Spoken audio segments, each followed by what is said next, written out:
Welcome, everyone, to the South Kitsap High School for our first football broadcast of the season and the Wolves home opener. We're coming to you live right here on SKTV, Wave Digital, cable channel 205. And we're also streaming this game live in high definition on your YouTube, and to find that, just go to the link to the game by going to the South Kitsap School District homepage, click on YouTube link, and you can watch the game in HD TV. Hopefully it's easier than what I just tried to say. There are no fees on our broadcast.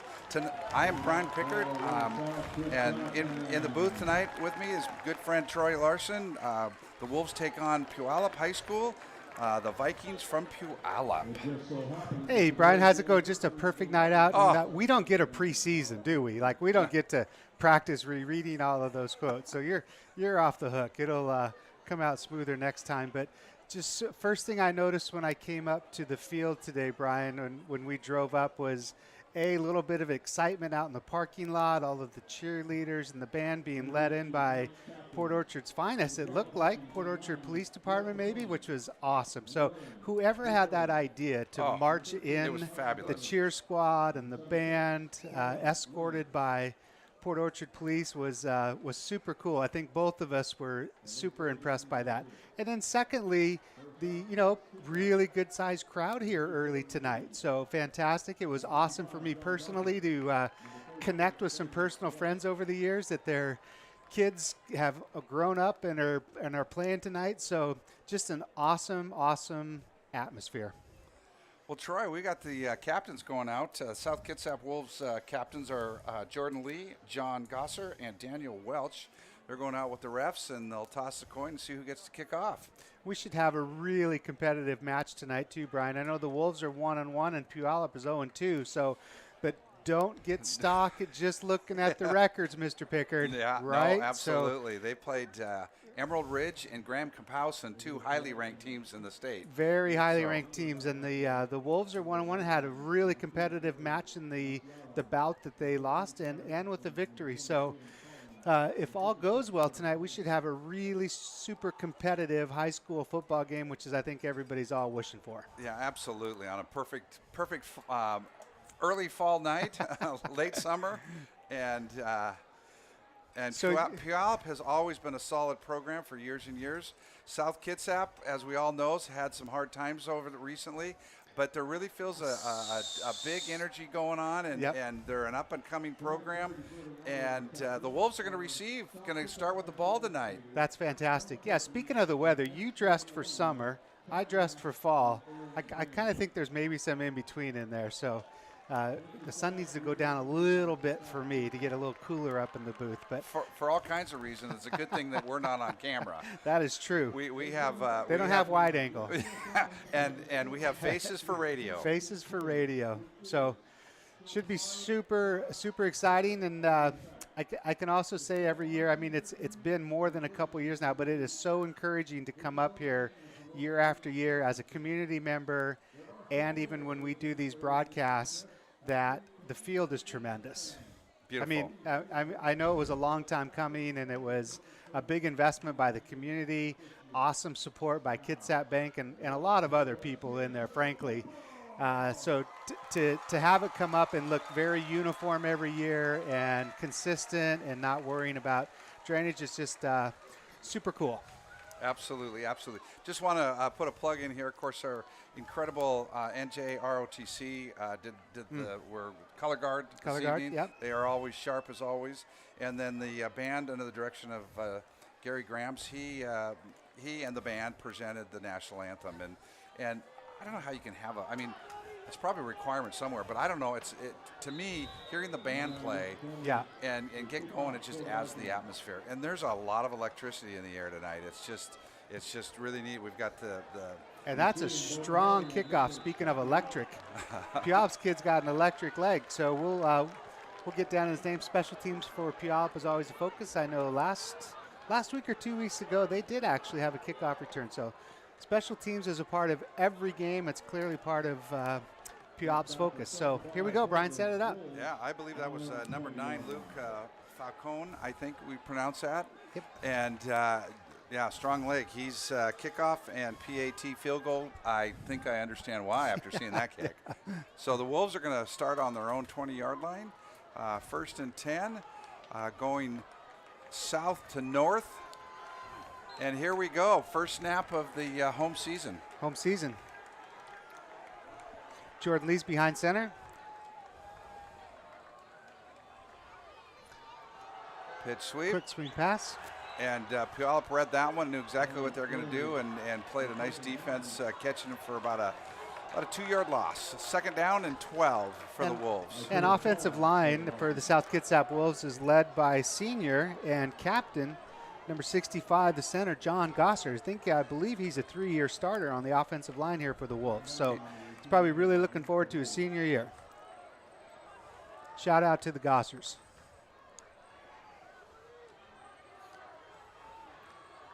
Single back formation, Brian. Another quick snap. Nice release out to the right. Anthony Flashley on the catch. And nice that looks like maybe a gain of 10 yards, but that'll get 10, it to 11 3rd yards. and 2. Let's see. Where do they spot the ball? Yep, you got it. Good eyes there, Troy. Thank goodness they're at this end of the field so I can still see what's going on. Yeah, we always say this when we broadcast. We sit about up high above the stands, about the 20-yard line on the south side. So when all the plays that are down, we have to kind of squint and figure out what yard line they're on. We try very hard not to guess. We'll do the best we can. So here we go. We're looking 3rd and short.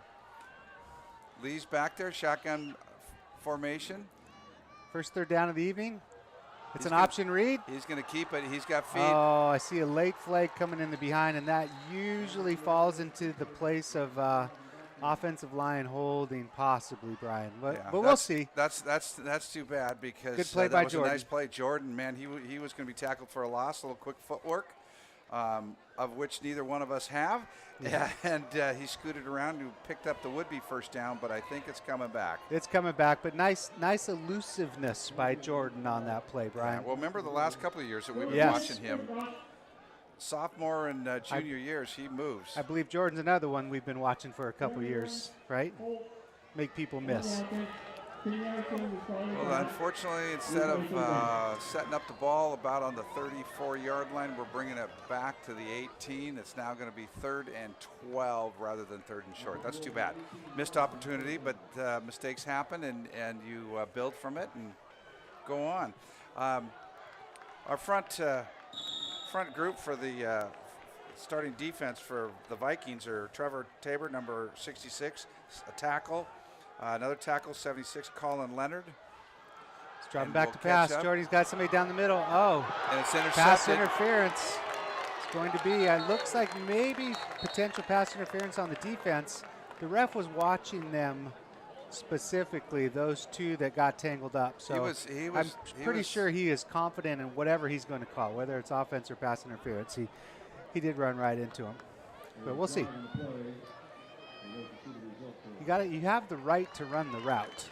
So looks like it's going to be pass interference on the defense. Yeah, that's going to be an automatic 1st down for the Wolves. Yeah, I think we got a little bit of a break there. That's good. I'm not sure if that pass would have been completed, but then again, if he hadn't been interfered with, he might have been out there and caught that ball. He's a good receiver, got some good hands. It's going to be automatic 1st down. And we should say that the Wolves are coached by first-year coach Sean Banks. And the offensive coordinator is Dustin Booth. Right. So it's back to 1st down there, and just so setting up in regards to the Puyallup defense, it's anchored by Drew Cody, their middle linebacker, number 11, who averages about 12 tackles per game. So he's a stud. Watch for a lot of activity from him, and he is right in the mix on every play. Tried to bounce it outside, nice play. Gain of about what'd you say, 4? 4 or so. Yep. Yeah,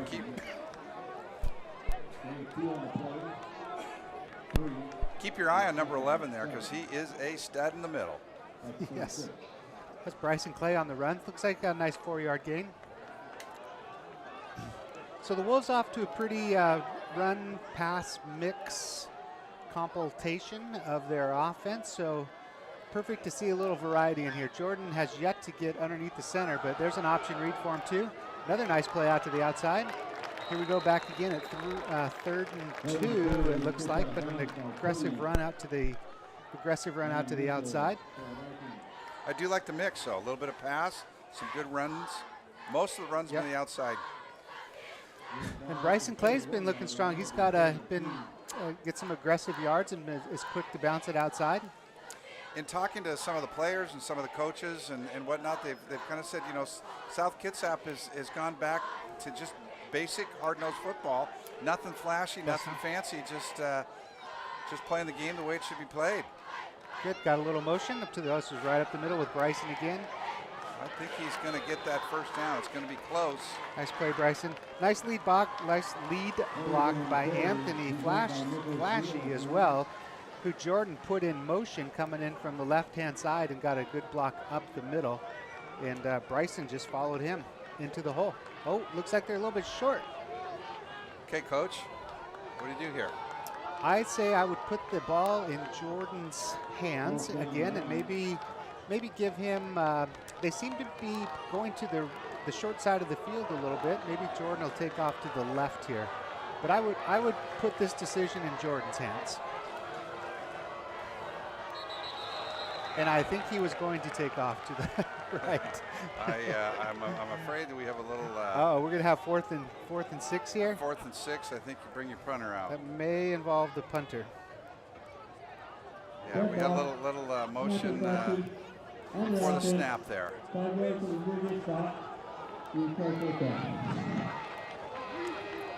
And here comes on the punt team. It looks up for a minute. No. Yep. Not sure who's back to punt. It's not 13.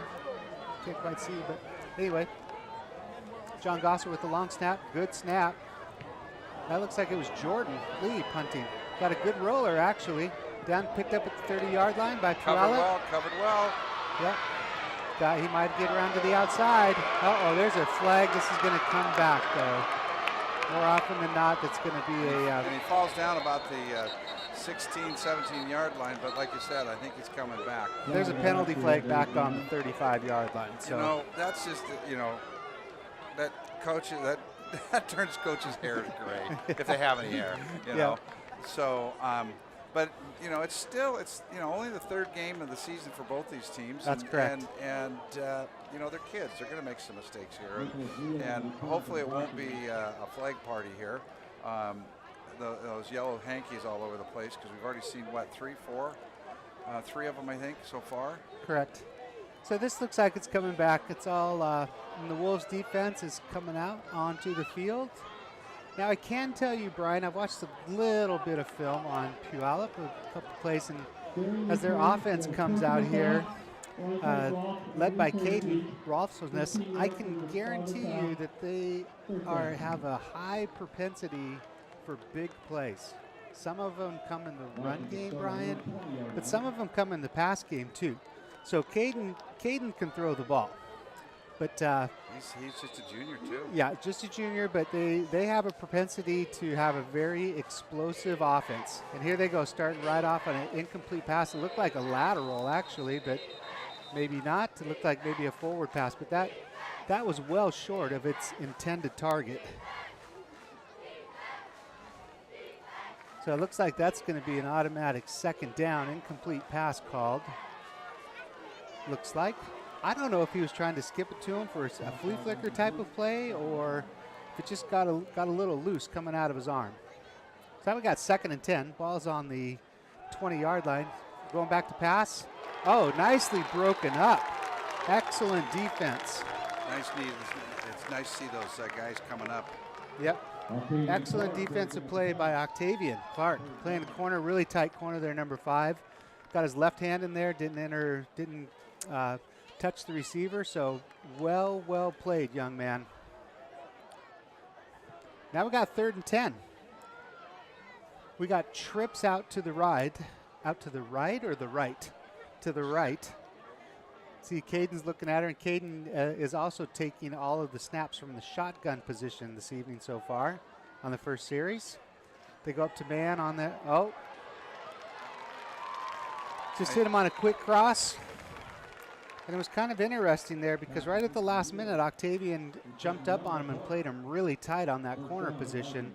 And nice play, actually, low slant pass. You know, I like for 10 yards. The confidence the coaches have in their defensive backs, because those guys they're coming up on the receivers. Yep. When needed, and other times given a little distance, like right here closest to us, number 14, backing off. He's reading the play. And nice play. Nice tackle by number 32. Cypress, nice tackle. And also, that was a direct snap to the running back. Caden didn't touch that one, so that was a designed quick play. A wildcat. A wildcat. Look at that. A wild Viking. They're Vikings. So we'll call them Wild Vikings. Okay. Okay, back to 2nd and 9. See if South can flip the defense, but Going the other way. Vikings are not afraid to pass the ball, so that just goes on the 30-yard line. But Caden has a strong, accurate arm. That was a really nice open field tackle by number 14, Miles Lawrence. Yep. You know, people go, how come you miss that on the right here, 14, right there. Nice, good tackle. Nice catch on the replay booth. Thank you. That's hard to do. That is not an easy thing to do, because the offensive player knows where he's going. The defense does got to guess. He's chopped his feet, stayed low, made the play. Nicely done. Plus, there's a little bit of space out there too, right? So, you know, I don't know if you've ever tried to catch a mouse in a barnyard, right? It's not that easy. So here we go, Brian. It's 3rd and 4. Another 3rd down attempt by the Vikings. Last time they converted on a quick slant across the middle, and they have trips out to the left side or the wide side of the field at this moment. See if they try to do the same thing, a quick pass across the middle. I say there's no way this is, I would say they have a high propensity to pass this and trust Caden. But no, nice play up the middle by South Kitsap in their interior. This is an awesome play by number 55, Jace. Jace did an awesome job. Aline, I think we pronounce that. We'll do the best we can. We didn't have time to get. But that was an outstanding play by Jace. He just. I'm not sure he was touched, but he just came. He just stepped right into the hole and made an exceptional play. We're now 4th and 6, and they're in punt formation. Let's see how Puyallup can, how well they punt the ball here. We got two guys back to receive the ball. Oh, high snap over his head. Get it, South. It's going up. He's going to pick it up at the 5-yard line. He's still going to get a punt off. And that's a roughing the kicker penalty against South. And it's going to come back, and it's going to be an automatic 1st down. That's going to You got to touch the ball on that block attempt. So I don't, and plus, just because you snapped it over their head does not mean that they're free game. And now if the punter actually physically touched the ball, that's a different story. But on this case, I do not think they touched the ball. And so I think I think we got a coach down there that's trying to make the argument that the ball was touched. He did get it. And then once the ball is touched, he's free game. They can hit him like that. But I don't know. It'd be great to. I don't know if we can get that on a replay or not. But in the second part of that, no matter if he got interfered with or not, he punted the ball all the way down to the 30-yard line. He kicked it from the 5, right, his own 5. So we'll see. The refs will sort it out, and we'll get to the bottom of it. But just a high snap, and either way, great effort by Luke Falcone. He's the gentleman who kicked off for Puyallup. So we have offsetting penalties there, Coach. So do we do it over again then? Yeah, I think replay that down. We replay the down. And I think let's just say both teams got a break. Got a break. Yeah. That's an early season favorite. So here we go again. Just push replay, right? So Luke Falcone back to punt again. No, excellent job by Luke, though, to go back and recover the punt on that last play and actually get it downfield and draw the penalty. So here we go again. Downfield, but got it down a ways. This is Groundhog's Day. Same play all over again from the same down. See what we got going. See if there's a and another high snap. It is Groundhog's Day. It is Groundhog's Day. And what a kick by Luke. Brian, he kicked that from his 5-yard line. And it's down on the Puyallup 11. down it at the 11. After he went back and got it as he kicked it over his head. You got to roll. We got to give him, we got to. but still, still in the air. In the air, I think it was about a 40-yard punt there. It came off his foot like a cannon. So the refs are talking again. I'm not sure what about. Maybe they were as impressed with the punt as we were. Yeah. That's. Maybe that's what. Nope. It looks like there's a holding on Puyallup. Oh.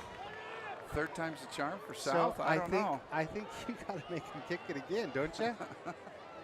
No, it doesn't look like they are. Maybe that's not an option. I'm not sure. I did not. What a kick! What a kick! I did not see. Okay, they're not going to kick it again. I was going to say you're going to get another long snap. They're going to take 10 yards off. They're going to take the ball where it is and march it up a little bit, get some little better field position.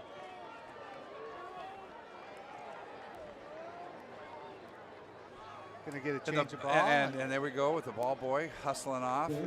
That's a wonderful tradition. Get some of those younger Wolves that'll be up here someday playing ball, get to run the football on and off the field. So not only the younger Wolves running the football on and off the field, the amount of cheer squad here tonight may exceed 100, all the way down to the wee Wolves, right?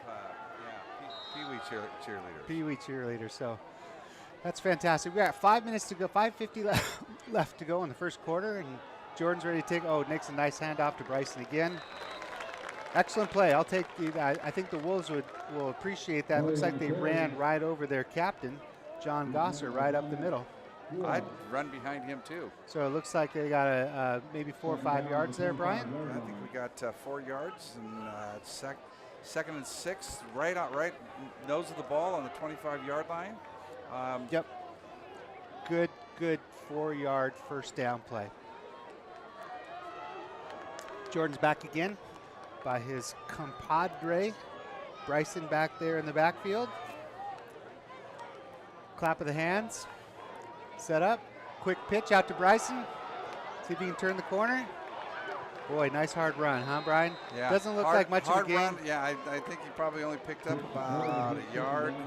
Yep, that's where they're spotting it. But he didn't lose 3. No, he did not. So 3rd and 5 from the 26-yard line. I'm gonna make a Troy call here. Okay. And I'm gonna say Jordan Lee. To the left, or Jordan Lee throws the ball? No, he's gonna run it. Jordan Lee's gonna run it. Gonna run it. You know, at all levels of football, Brian, whether it's pee-wee, junior high, high school, college, professional, a lot of those coaches will tell you the best runs are not the long runs. They're the ones that you don't get negative yardage, right? So absolutely, those are the most impressive ones. Jordan's back to pass, dropped up, good protection, excellent protection. Jordan's going to take off. Looks like he's going to get the first down. First down and then some. And then some. Down the side. And excellent play by Jordan. About the 38-yard line. You mentioned number 11 for the middle linebacker for Puyallup. He was mirroring him exactly. And Jordan put a little move on and then scooted up the side for the first down. Nice defensive play, but Jordan's quick. Jordan made it. Yep. So I wouldn't say that was a design run. It was not. He was really looking for the pass. But to Jordan's credit, though, stepped up in the pocket. Stepped nice. up, saw that he had it. Kept his hat up. So I didn't yell run. I was thinking it though. No, it was a very good play by Jordan, and they moved the chains. There's 4:10 left in the first quarter here. Wolves are on the move. That was a straight Jordan. We're taking it. Oh, it looks like maybe a fumble, and I see a yellow hanky again on the play. But I think it might be defensive. Oh, and another hanky came out on the play. I think we might have a personal foul on the Vikings, possibly. Well, they're talking it over. Yep. You know, I had a couple people ask me today, how come they're playing Thursday? Well, this is the 3rd Thursday night game for the Wolves this season. I think they're going to switch. I think the rest of them are Friday nights. But a lot of it is because there's a shortage of referees. Right. That's a tough job out there, and they do the very best that they can for the kids. They're dedicated to that. Yep. Okay, we have a face mask on the defense. Good.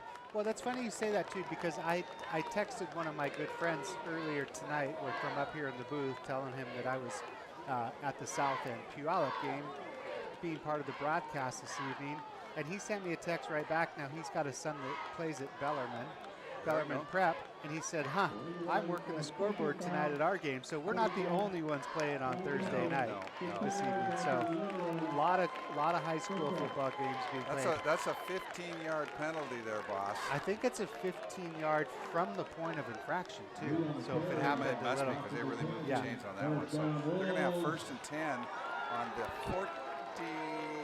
44-yard line. Wolves are moving. 44.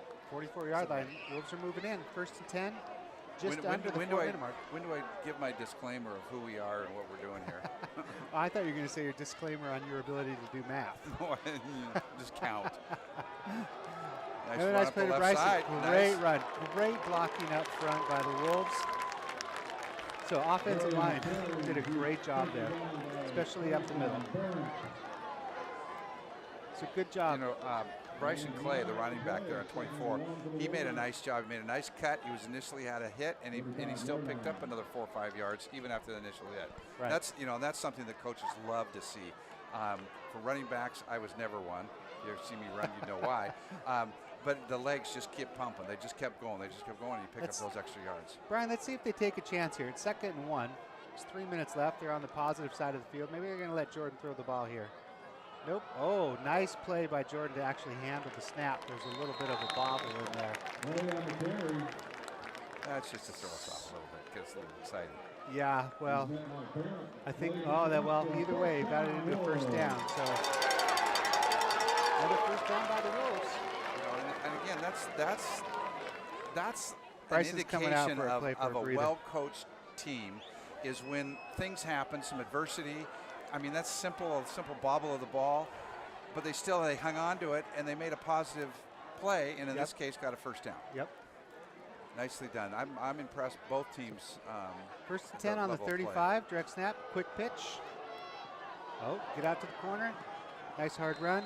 And another flag. That one could go against the Wolves, I'm afraid. But I've been wrong before. I should say, any Puyallup fans listening to us, both Troy and I are from South Kitsap. We're volunteers. We do this just because we like the game of football, coming out here. We know we have a bias towards South Kitsap. We try to do it as balanced as we can, but again, all our kids went, 3 of Troy's, 2 of mine, went through South Kitsap High School.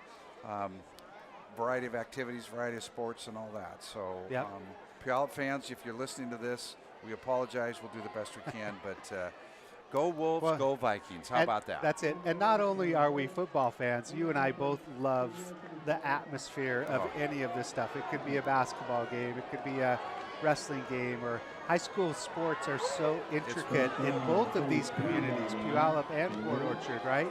Big time. Super, super, super important to the community, and for me personally, that's the fun part, to see the band, to see the cheer squad, to see all the volunteers, to see the snack shack buzzing, the parking lot's full, everything. Jordan's back to pass. Oh, dodged one man, made one man miss, made another man miss, scrambling out to the left. Cody was mirroring him again. So Drew Cody was still mirroring Jordan Lee, and that time he corralled him in the middle of the field. We have another flag, a personal foul. So on the Wolves. do they just keep forgetting to pick up the flags, Brian, or no, is there like a new one every play? I saw that one, so we're not going to call out anybody's number or anything like that. But is it on the Wolves? It happens. They're aggressive. It's on the Wolves. It's on the Wolves. And I might be wrong. I'm not sure that it was personal foul or what it was, but I think it was a little overzealous on a block, which just, that hurts the drive. Yep. It's a biggie. It's 15, so it must have been personal foul. We have 1st down and half the field here, Brian, currently. I think close. 1st down and 34 to go for the Wolves. So I think at this point we just want to get some positive yards and run some positive plays and get some positive momentum. The scoreboard says 1st and 34, but it's actually 2nd and 34, I believe. Oh, okay. But regardless, it's 34. We'll agree there. We're going to pick up some yardage right here. Bryson with a good run, almost out to midfield. So in normal times, that'd be a first down, but was not. But picked up some good positive yardage right at midfield. Bryson play on the run. Yep. You know, Troy, you said earlier that it was a good crowd and things. The stands are really, for the most part, full. I wouldn't say 100%, but I would say a good 90-95% full. Student section, kids are all standing up, they're ready to go. Yep. Band's ready to play some music for us. Again, the whole setting, the whole atmosphere. It's fall. It's Friday Night Lights on Thursday, playing some high school football. Yep. Direct snap back to Jordan. Pass off to Bryson again. Down another 5 yards. I know it was third and forever, but I'm a fan of the call. Bryson's being the workhorse tonight on the run, and he's picked up some nice yardage. I just really, I've said it before, I like the fact that he's he gets initial contact, but he still picks up additional yardage. This might be this is going to be a punt, but this may be the last play of the first quarter. Oh, it's timeout on the field with 41 seconds to go. Not sure if it's a timeout or a ref timeout. Okay. South back to punt again. Kieran Snyder is back to punt. Received the snap. Nice snap by John Gosser. Nice and punt. Another excellent punt. Yes, very good punt. Fields at about the 15-yard line. He's Looks really like got nowhere to go. Got them all covered up. Really good coverage. Troy, you may not believe this, but there are no flags down on that play. Well, you're not looking hard enough. There was not a high snap. Okay. And it was a good punt, good coverage. And the Vikings are going to take over right at the 20-yard line. Brian, there's a little trivia for you. When's the first time South Kitsap faced Puyallup in a high school football game? It was before you and I were born. Did they play football back then? 1923, Brian. Wow.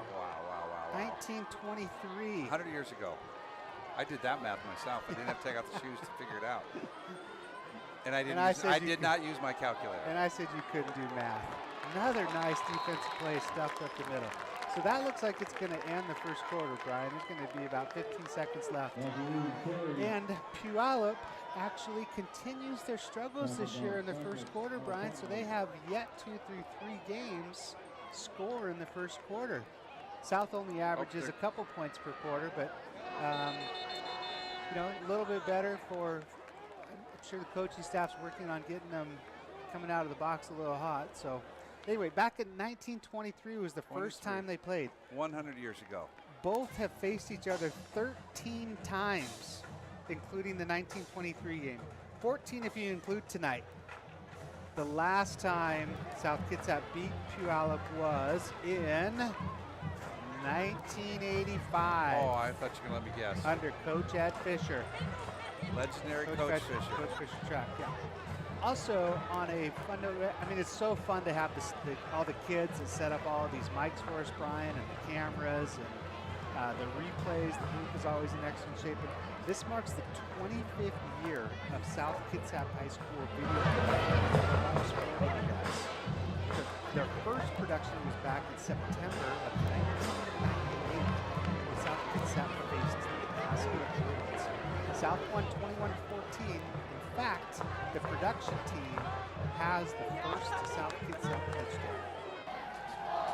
Oh, interception. There it is, a nice intercept. By Zamo. Zamo might go all the way. Touchdown, Zamo. John Zamo was in the right place at the right time. Credit that to some great pass rush defense. Yes. Well, he stood his ground right there, kept his eye on the quarterback, and a beautiful All right. That was the very first on video, on broadcast. That was South great. Kitsap football. Was that you running the ball? No, it wasn't. But I should have given you a little heads up. So that was an awesome video. I appreciate that. That was great. That's neat. They have all the games running way back. Yep. That people can look up and watch for. And going to start the second quarter here. Ball's on the 26-yard line, we'll say. Yep. Shotgun formation. Little antsy up front, but that's okay. Got a 5-yard. It's usually a 5-yard penalty. Will that get them the first down? That will give them the first down. Got to get them the first down. I know. All right, big fella. You go get him, Jace. He's been plugging the middle. Right. He's a big boy and doing some tough work. He's doing a nice job. Just, you know, I heard a coach say once, and I've used it many times, you make a mistake, okay, go out and do something. Make up for it. Fix You know, go fix it, or do something else to help out the team. And he's already many pluses in the win column there for South. He's playing a good game tonight, and he'll continue to do so. Ball snap, pitch to the left.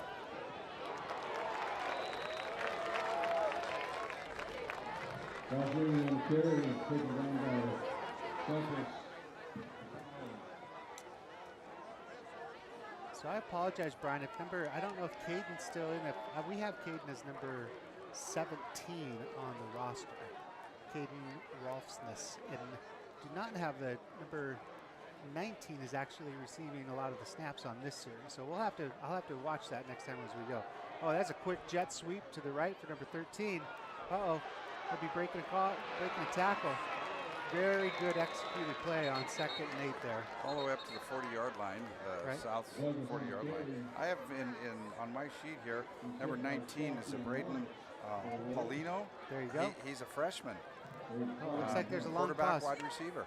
Not sure why the Puyallup people are hanging out. Looks like this one's coming back too. I don't see a flag down there, Brian, but there it is. Oh, they just threw it. So the players knew, said we're coming back.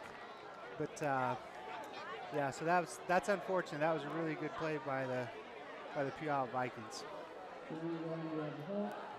Looks like maybe a holding call. So now we go down to it's 2nd and 6-ish, maybe 2nd and 6.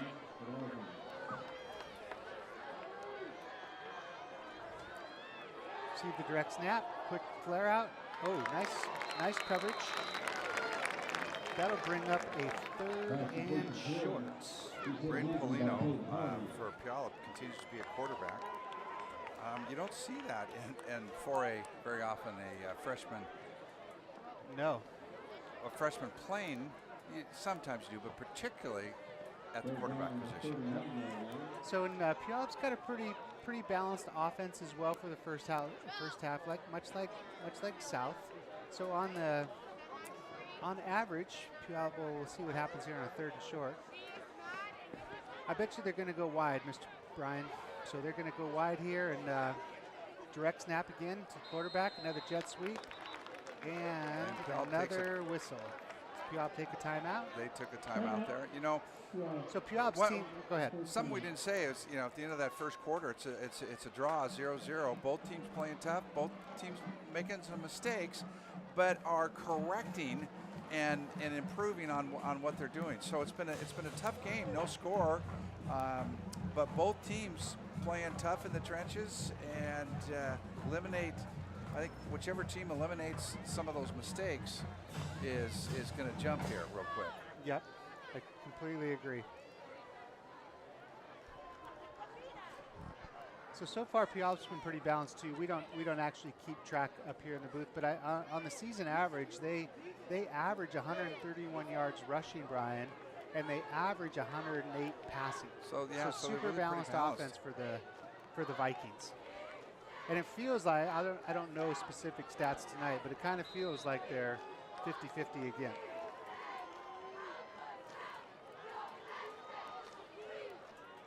$9:28 to go till halftime. We are still knotted at 0 here at Kitsap Bank Field in Port Orchard, home of the Wolves. Direct snap, rolling out to the left. Got some problems. Oh, slips and falls. Goes down. Very nice play. But I would call that pressure by number 32. Cypress. We called his number a couple of times. Yes, sir. Yes, sir. But they did a nice job and good coverage downfield too. Didn't give him a whole lot of place to go. He was trying to make something happen. He slips down. So let's watch this long snap again here, Coach. Well, I'm actually more interested in watching the punter punt the ball. So here we go. Luke Falcone's back. If I'm pronouncing his last name properly, but strong leg on this young man. We knew right away at the beginning of the night when he kicked it through the end zone on the kickoff, right? South's only got one guy back, and we've got a flag out on that one. It's a high snap, not quite as long. Nope. And it takes, I would say, an average bounce. An average bounce. I was going to say South Kitsap bounce. No, not really. Not a Average bounce. Puyallup either one, so neutral bounce. But there is a flag. And Luke is walking off the field, his head down. I don't think Luke feel like he caught that one his best. So, not sure what. Here's what your scouting does for you. You go, okay, you know what? There was a penalty on Puyallup. Do we go ahead and just take that one? I think they take that.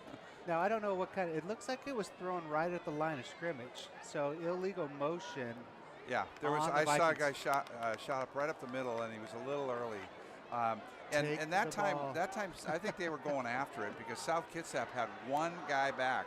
The previous couple of punts, including the three, the high snaps, they had two. Fantastic punter. So I think the looks like South's going to take the ball here, and maybe they're going to get a. I don't know if they take it from the point of where it was down plus a couple, or if they just get it. Nope, there we go. So they're going to take it. The Declined it. from the No, point. they declined it, and they're going to take the ball right there at the 39-yard line. Some decent field position, although, you know, neither team has gone very deep into the other one's territories. For the most part, the game's been played in the middle of the field. Yeah, kind of in between the 20, 30 yard lines and whatnot, which is nice for us because our vantage point is so skewed to the one side. I mean, South started a couple drives deep in their end zone, but got it out to midfield pretty quickly. So got 8:30 left in the first half, second quarter. Jordan Lee back to take the intercept, and there's Bryson again off to the right-hand side. Takes a shot, but he stays up. Goes out of bounds. Stops the clock. Is there a light switch in here, Brian? Do you know of? It's got to be. Oh, it's on the other side. Okay, we'll get it sooner or later. We're not getting any younger. Hey, Troy, we're always in the dark. We are always in the dark. So we picked up a couple yards there. We 3 to be exact. Second down and 7.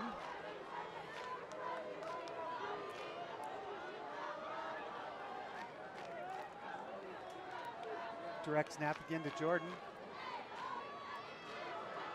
He kept it. That was an option read for Jordan. Oh, he's still on his feet. Still on his feet. Looks like we're going to have 3rd and short again.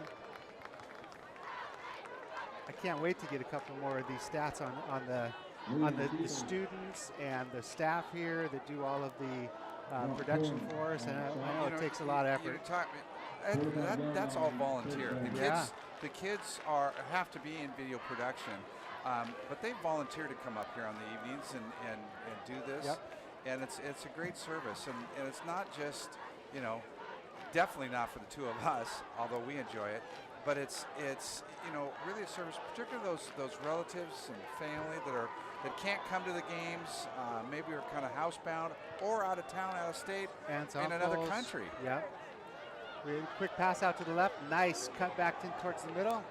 Oh, I think he's going to be just shy of the first down because, I mean, truthfully, we live in a somewhat of a, I don't want to say transient, that's not the right word, but we live in a military community, a mobile community, right? So there are family members that may not be able to attend in person. In years past, Troy, we've had people pick up and watch from South Africa, from Japan, right? Plus all around Germany, I bet all around the United States, and our friends from Canada for sure. And that's the longest unarmed corner in the world, right? All right, we're back to punt here. 4th and 3. Another nice snap by John Gosser. High punt. Nice punt and excellent coverage by the Wolves. He's not going to go very far. Very right good. down the 25-yard line. Very nice good coverage by coverage. number 5. Got to check our sheets here. We'll get to the names here sooner or later. Octavia Clark. Yep, very good well coverage, done. but he had help. He had some friends with him. And, you know, can't say enough about those high snaps because that allows your coverage to get down there and fill the lanes. Good snap. Yeah. And the returner really had nowhere to go. He made a nice effort, but he really went nowhere. Okay, the ball's on the 25-yard line. There's 6:38 left until halftime. Still 0-0. Not at score here.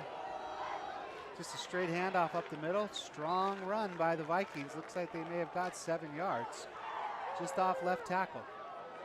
And no penalty flags. I can see the clock running still. All right, so here we go. The Vikings are choosing not to huddle. They put 3 out to the right, 1 single receiver out to the left. Looks like he's going to take a direct snap, put some people in motion, little jet sweep. Nice play by the, nice run actually, nice cut. Still a good play by the Wolves, and it's going to bring up a 3rd and short, one way or the other. So it looks like 3rd and maybe even just a short one. Maybe a quick hitter here by the Vikings. Up the middle, watch South's going to bow their necks and get up tight to the defensive line, I bet. Watch for a long count here. Try to draw them off. Yep, got 2 backs in the backfield. Only 3 receivers on this play. There it is. Oh, South. Nice play. Looks like they may have got it. But I think we're going to, depending on where they put it, they're going to measure this all bad. Ooh. Oh, it's really close. It's really close where they put it. Oh, they called it for a first down. Yeah, I mean, we're a tick or 2 away from the ball in the States. But you mean my eagle eyes didn't call that wrong? They may have been slightly off. Let's just say that they had a better view than we did. How about that? You mean being right there? Yeah, being right there. Okay. But still, outstanding play by the defensive line of South. Absolutely. And good effort by the Vikings. So it's 3rd and 1, and here we go. 1st and 10. Coming up on 5 minutes to go till halftime. Direct snap. Pass out on the quick out. Nice play by South. Almost tried to get away, but still a really good defensive play. Initial stop, and the safety came over there and helped finish it off. So hung on to him and in good coverage for South back there. So the Vikings are working their way down the field, matriculating down the field. Wasn't that what they? That's a big word, Troy. I know. I don't know if I can handle that. Matriculating. 5 syllables. That's pretty good. Woo. Quick hit right up the middle. Man, nice run by the Vikings. That's a good 12, 15-yard run. Vikings got some momentum going here, going into halftime. There's still 4 minutes left. 1st down and 10. The ball's on the South's 44-yard line. And the Vikings have been able to do this by some really quick passes to the outside, quick hitters. Wolves think the ball came out, but the guys in the striped shirt disagree. Oh, I missed it. He was down. I didn't even see the ball come out. So, but Wolves got all excited there. All right, Brian, 2nd down and 5. Again, direct snap got trips out to the right-hand side for the Vikings. Trying to spread the Wolves out a little bit. Snap, and another quick pass. Excellent play by the Wolves. Excellent. Who was that? That's Jordan. Jordan, Jordan, great play, Is he a football player or a football player? Yeah, it was a great stop. Here comes the replay of it. Just an excellent how he fought off the defender, and he got pushed and clipped on the play. Yeah, I was going to say that block, the guy was trying real hard, but I'm not sure that was a legal block. But he made the play, and it's now 3rd and 9. Great play by Jordan. 3rd and 9, looks like somebody's calling a timeout, which will give me an opportunity with 3:17 to go to tell you that little WTV news here for you, Brian. This year, WTV Video Production's daily news show turns 20. Big 2-0 for the team. To celebrate, they are asking for former students to come back and host. How fun would that be? So if anybody out there who knows someone who's been on WTV going on all the way back to 2003, but that makes me feel old, Brian, all the way back to 2003. Yeah, all the way back. Have them contact the video production team up here at the high school ASAP. All right. Last year, the video program was nominated in 3 different categories for the NATAS Regional Production Awards. They won for Best News Report, Serious News. We'll be airing that video during halftime tonight. Excellent. Fantastic. Excellent. All right, so here we go. 3 minutes left. Looks like it's 3rd and 9, Brian. Again, a direct snap back, and it's it's a run by the quarterback, again, trying to get out to the outside. Gets again, out of bounds nice, about the 41-yard line. nice play by Miles Lawrence again to push him out of bounds. And it looks like, I don't know, I'm thinking they're probably in go territory here, Brian. What do you think? Absolutely. Fourth and 9 here. 4th and 9 with 3 minutes to go till halftime. And that's exactly what they're going to do here.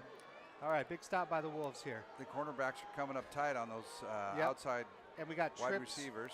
And we got trips left. So they have, Puyallup has had a tendency tonight anyway to either step back and throw a quick screen or a quick slant across the middle when it's been third and 8, 3rd and 9. Especially if the South DBs come up tight on them. You know, and that's the coaches here have a lot of confidence in their DBs when they're all coming up that tight. Yep. Oh, they put a team in motion, put a man in motion, and it looks like the Vikings have chosen maybe to rethink their strategy. I think they were trying to get him to jump there a little bit, maybe. Maybe. Can't hear the cadence up here, but a lot of times, you know, changing that cadence up and getting the defensive player to jump, and then they pick up 5, and it's a little closer for him, a little easier for him. So they'll take a timeout, talk it over, see what they're going to do here. I'm going to guess that they are going to probably run a play here, although there is just over 3 minutes left in this game. Or in this half, sorry. And Troy, I'd say that I think we've been enlightened. Someone turned the light switch for us. You know, it's so funny. I must have looked so panicked when I just stepped out of the room for a second. I never did find the light switch. So it was the power invested by me there you go. To turn that light on that Here just we came go, on. Troy. 4th and 7. 4th and 7, direct snap back to the quarterback, drops back. Take a quick look. Oh, the wheel route. Nice play.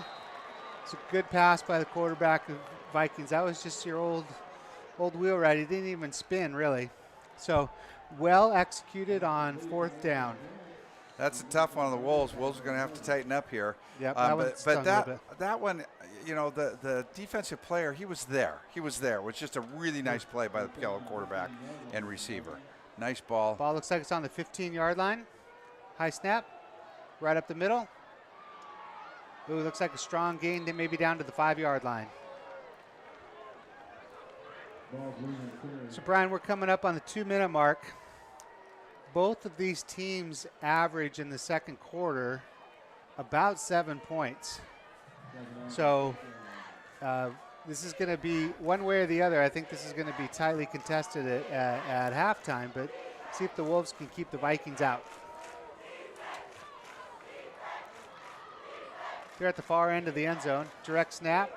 Looks like another quick pitch out to the left. Trying to stretch it out. Maybe nice tackle. loss Nice of yardage. open field tackle. Loss of maybe 3 or 4. That brings them back to the 6-yard line. Excellent play by the entire Wolves defense on stringing it out. Octavian Clark, number 5, got to him first, but yeah, the whole defense was working there.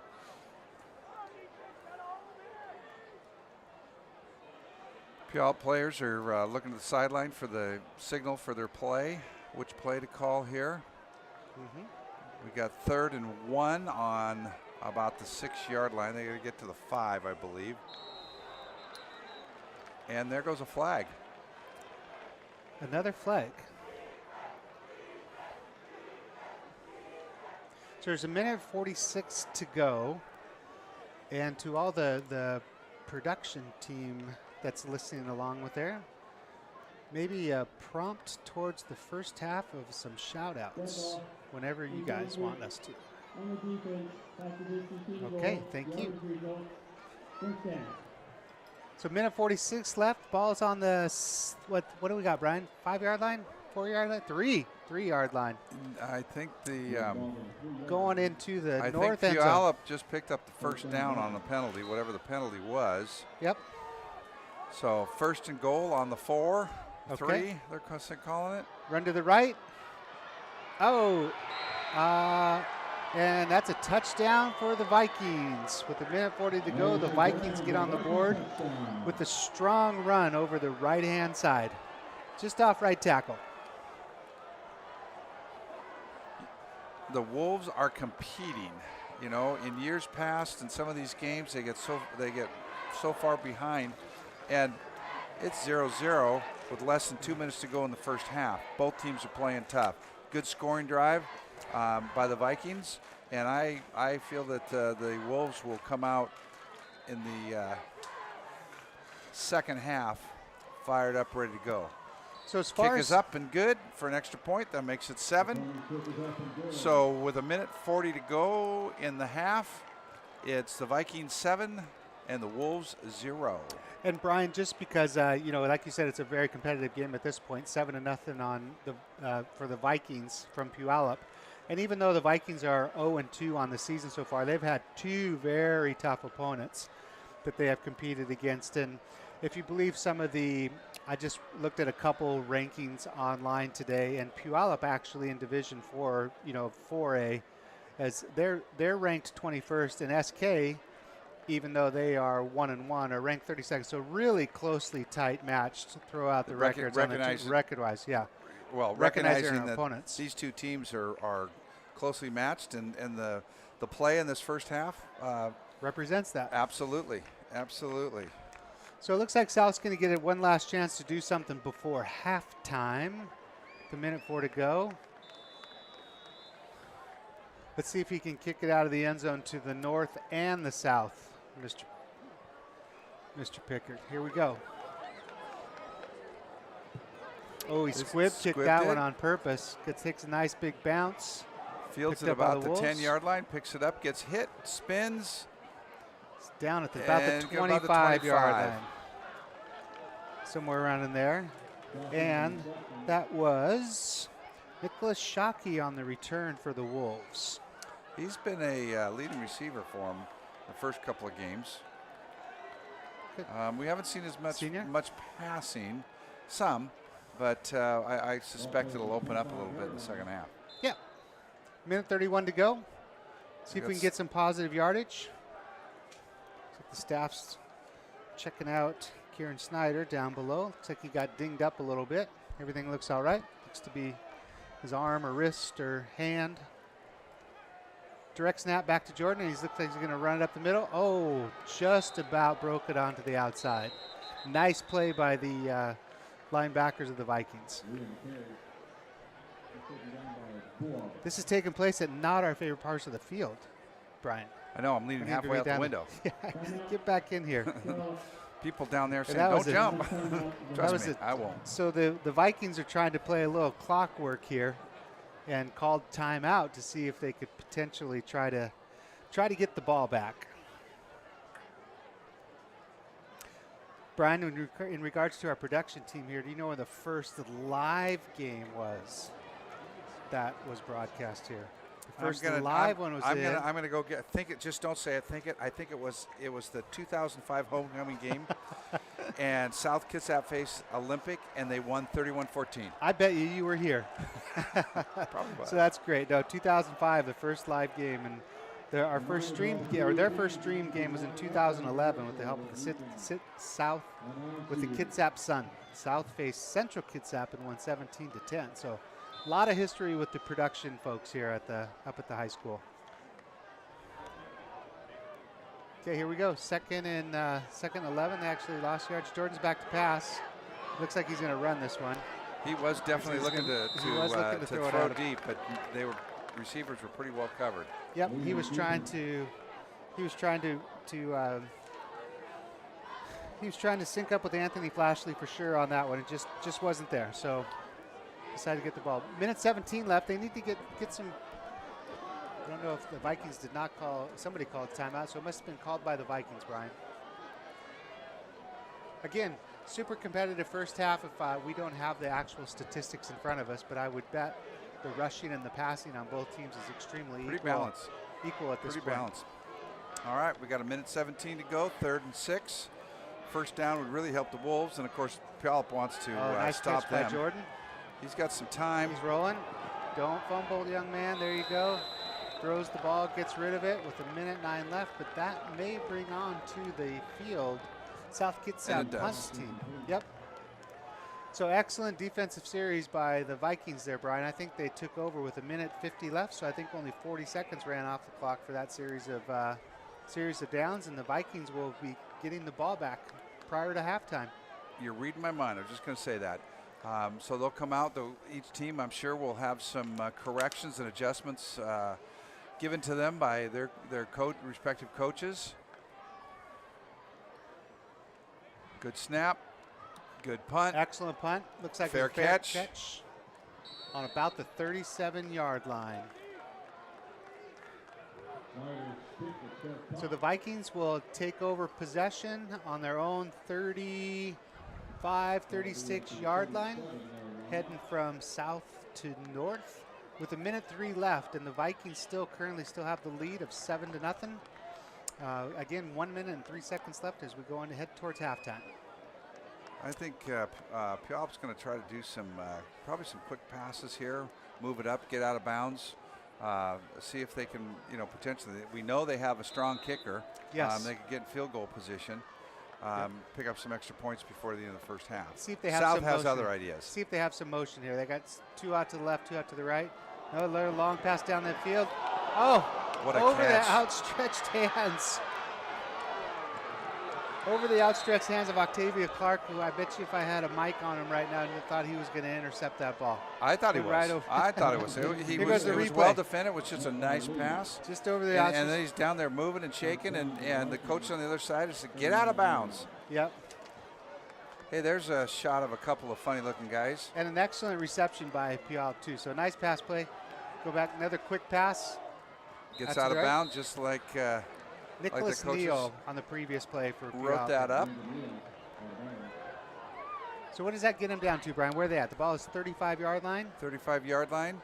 They're looking to the sideline for the next play. I'm going to say it's another pass. I did not, I was not here early enough, I think, to watch Luke Falcone practice kicking, but I would guess that they don't need a lot longer. Oh, ball's tipped up in the air. Ball falls incomplete. We got just a tick under 30 seconds left to go in the game. It's going to be 3rd and 5. Left to go in for halftime. the Vikings. Don't get us out of here that time. Don't get us out of here. Yeah, This is I a don't good know. game. I'm going to get fired from this voluntary position.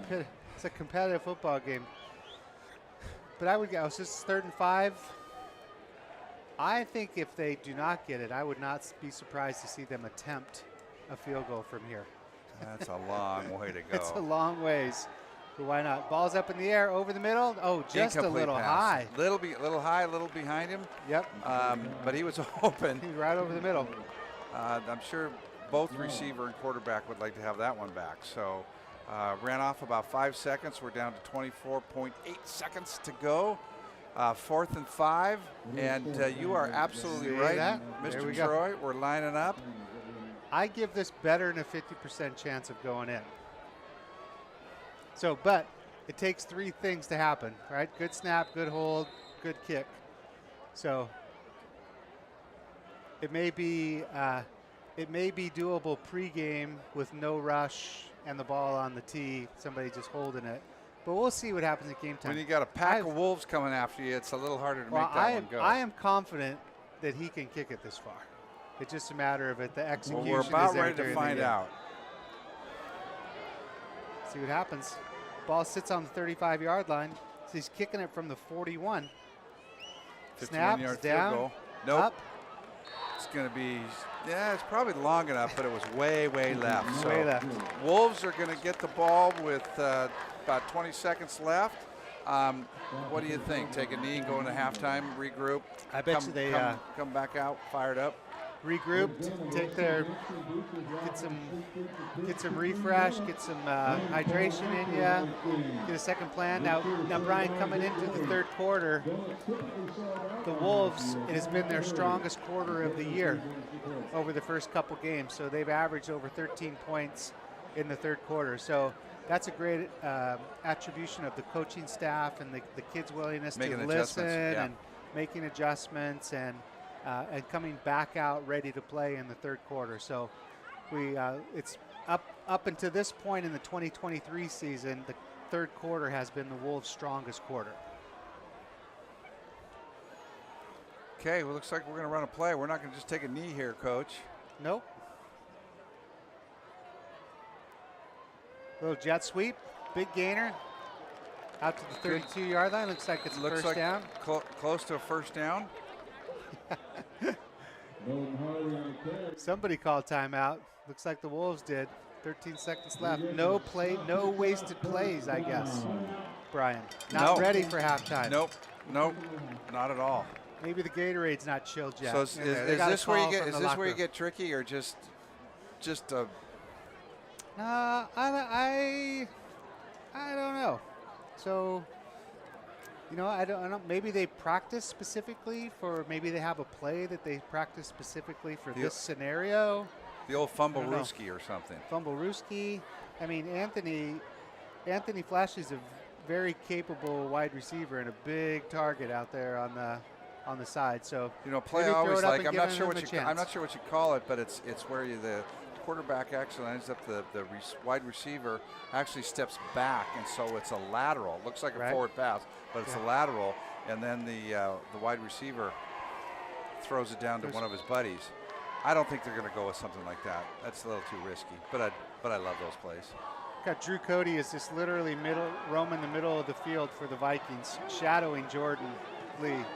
There's a nice pass. Smart gets out of bounds. Should be a couple more ticks on the clock there. 6-9 seconds. Look like they've got one more play. So Drew Cody, the middle linebacker for the Vikings, who leads their team in tackles approximately, he averages 12 per game, is definitely mirroring Jordan. Everywhere he goes, he is going as well. But he stays about 5 yards off the line of scrimmage and run. He engages immediately, but until Jordan lets go of the ball, he is watching Jordan. I would say this is probably going to be the last pass. There we go again. There goes the mouth. I don't know what it is.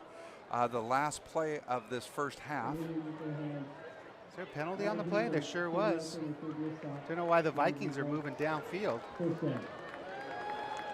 So now maybe they do have a legitimate chance to throw it down the field. I think they only have time for maybe one more play, Brian. That's what I was attempting to say there a minute ago. 6.9 seconds. I don't know if you have enough time for two, especially if it's a longer pass attempt or I know the old hook and ladder, right? You catch the pass, flip it. That was pre-helmet. That's pretty old. That's pre-helmet. I know. Okay, there's a snap. There's the direct snap. Jordan's got Going some out time. to the right. There's a penalty on the play, though, a holding call. And that would have gotten us, well, if the Vikings refuse the penalty, that gets us down to .3. That gets us down to halftime. But the ref was watching and was pretty much threw that right away into the play. So both teams got to do a little cleanup on fundamentals at halftime, Brian. I think both coaches would agree there's just been too many penalties on both sides of the ball. Penalties can be drive killers. Guess that's an understatement. Yep. Down to .3. Now, at this particular play, maybe they'll take a knee and run off to halftime, but I don't know. We've seen crazier things here, right? Yeah. If even if time runs out, if there's a penalty on the defense, get another play. You get another play. Doesn't get to end on defense. Cannot end on a defensive penalty. The Puyallup Vikings look like they are taking a very passive defensive stance on this play. There's multiple people back. There's actually only two people. Oh, no, there's three. Three people up on the line of scrimmage.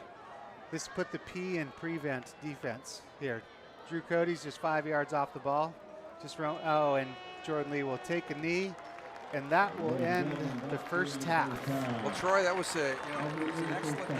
It's 7-0. It's anybody's ball game.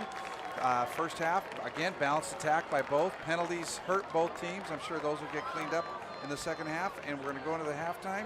And for halftime this evening, showing some video production by South Kitsap High School students. Enjoy the halftime, and we'll be back soon with the second half. See you back here.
Ladies and gentlemen, welcome to the field, Pee Wee football and cheer.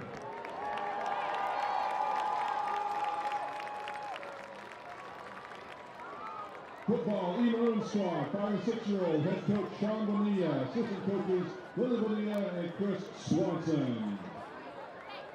Football B Gray Squad, 6 and 7-year-olds, head coach Sean Coulter, assistant coaches Aaron Avery, Jeffrey Aquino, junior coach Chandler Brown. Football D Maroon Squad, 6 and 7-year-olds, head coach Dave Hoffmeister, assistant coaches Jeremy Burke, Wendell Campbell, and Barrett Davis. Cheer Maroon Squad, head coach Amanda Hart, assistant coach Caitlin Stone. Football C Gray Squad, 8 9-years-old, head coach George Raymiller, assistant coaches Matt Duff, John Vaughn, Matthew Raymond, Joe Torres, junior coach Levi Raymiller. Football C Maroon Squad, 8 9-year-old, head coach Nick Jennings, assistant coaches Bill Colson, James Day, Bobby Hessen, Allegro Casina, and Jacob Snell. Cheer White Squad, head coach Penny Alexander, assistant coaches Aaron Alexander and Rachel Castro. Football B Gray Squad, 10 and 11-year-olds, head coach Alfonso Valle Guerrero, assistant coaches Tommy Powell, Brandon Fish, and junior coach Cutter Bowling. Football B Maroon Squad, 10 and 11-year-olds, head coach Richard Garcia, assistant coaches Craig Lawrence, Kevin Hardy, Corey Ryan, Zane Ryan, Joseph Stanfield, Timothy Suave, and junior coach Wyatt Lumsden.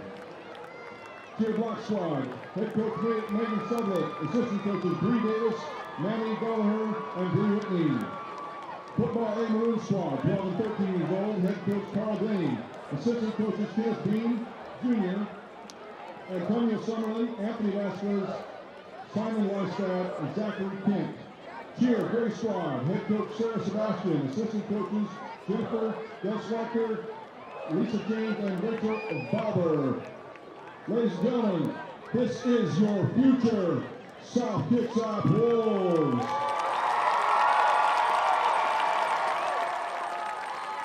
South Kitsap football division will have one football program for ages 5 to 18 years old. We are one wolf, one pack, and one community. Thank you, South Kitsap football and cheer for helping us build the future.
All right, Pee Wee football and cheer. Let's quickly clear the field so we can hear the South Kitsap marching band.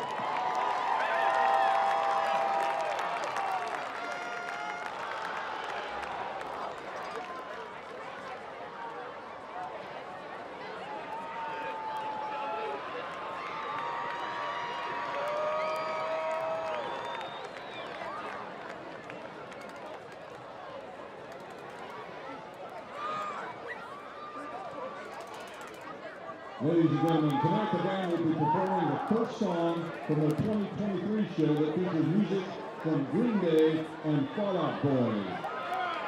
They will be playing Holiday by Green Day, arranged by Tom Wallace. A big thank you to the senior band members, section leaders, parents, and South Kitsap School District for their dedication and hard work in supporting the band. Don't forget to support them at the concession stand.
Ladies and gentlemen, your South Kitsap Marching Band.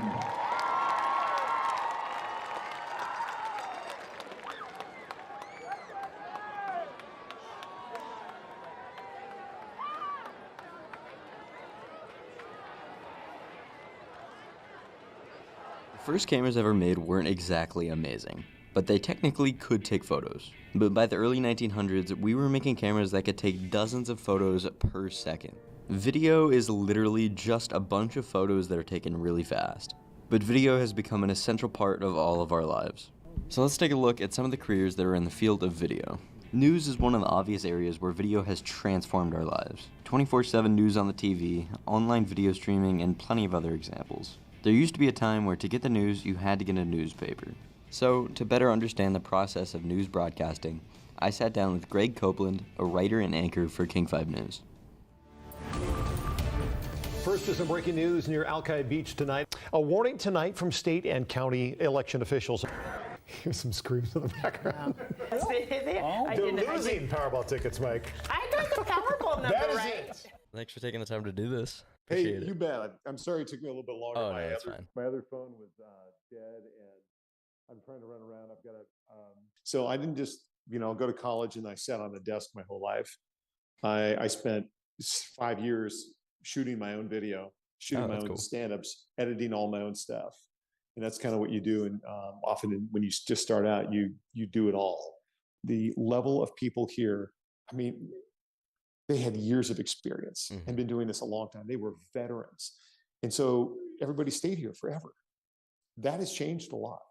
So the average age has probably dropped by 10 years of the people. Now it's a lot of people starting here in their mid-20s. That was almost unheard of 10, 15 years ago. So like he said, the average age of someone in the industry is getting lower. A high school student could land a job for a news company a few years after they graduate if they built up an impressive skill set early. To talk building a portfolio, I reached out to Riley Luang-Pakdi, someone with direct experience of building a video portfolio. And then from there, I just worked with a bunch of different businesses, a few photo shoots here and there, but mainly video work for businesses and some other figures. My professors, they knew that I had a knack for storytelling, for videography, and that's something that I talked about in that one class you're in. Is it really practice, like really be passionate about your passions, like actually like get proactive and let people know this is my passion, this is what I'm doing, and people will start to see, oh, okay, this person's really about that stuff. Yo, Alyssa, what are you working on? I'm working on a story for Chaos Club. That's cool. Yo, Kia, what are you working on? I was working on my promo story for NJRTC, but now I'm working on the script for WTV. Yo, Ethan, what are you working on? Oh, I'm working on an outline for a story. So if you want a new hobby or passion, consider signing up for the SK Video program. We have VC1, which is a beginner's class, VC2, which is a little more advanced, and we have the Video Advanced class. This is the class that puts on WTV every day and puts out interesting stories like this one. So if you're interested, consider signing up next semester. Thanks for watching, SK.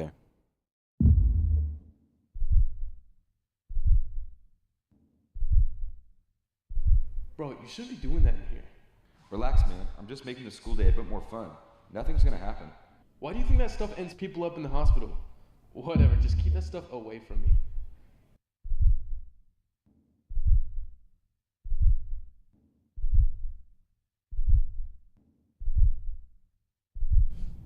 Alright, so today we're going to be talking about rule of thirds again, and ideally get your camera equipment. Hey, wake up, man. We're going to do some camera stuff. With that camera kit, you're going to make sure you have a camera, SD card, tripod, microphone. That way you can make sure you can get out and get your stuff filmed. Hey, dude, come on. What's going on? Wake up. You're in the middle of class. Wake up. Dude, it's the middle of class. Are you okay? Hey, quick, someone call someone. Help, help. Get somebody. We need some help. We need some help. Someone call the office. Call 911. Call 911. Call 911.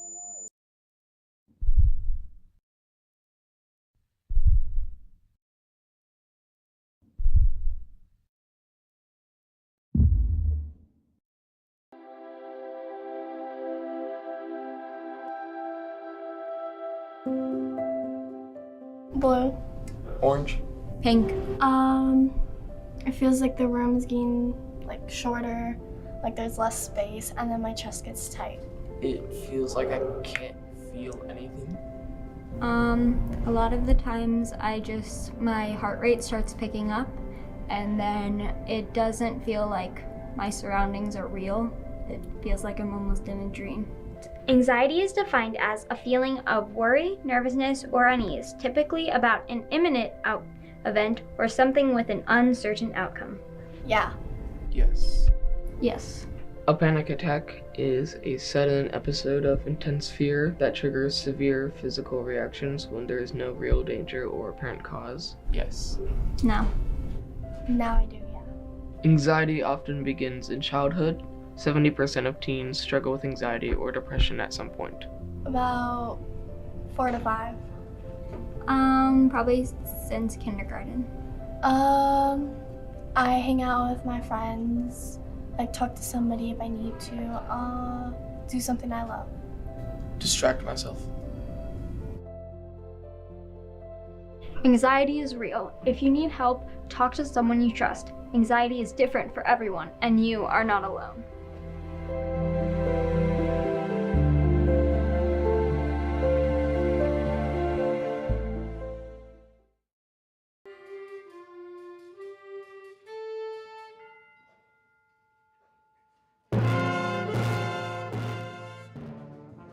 The South Kitsap Marching Band is full of talented musicians and marchers. From playing at concerts to football games, even basketball games and parades, they put their hearts into what they do.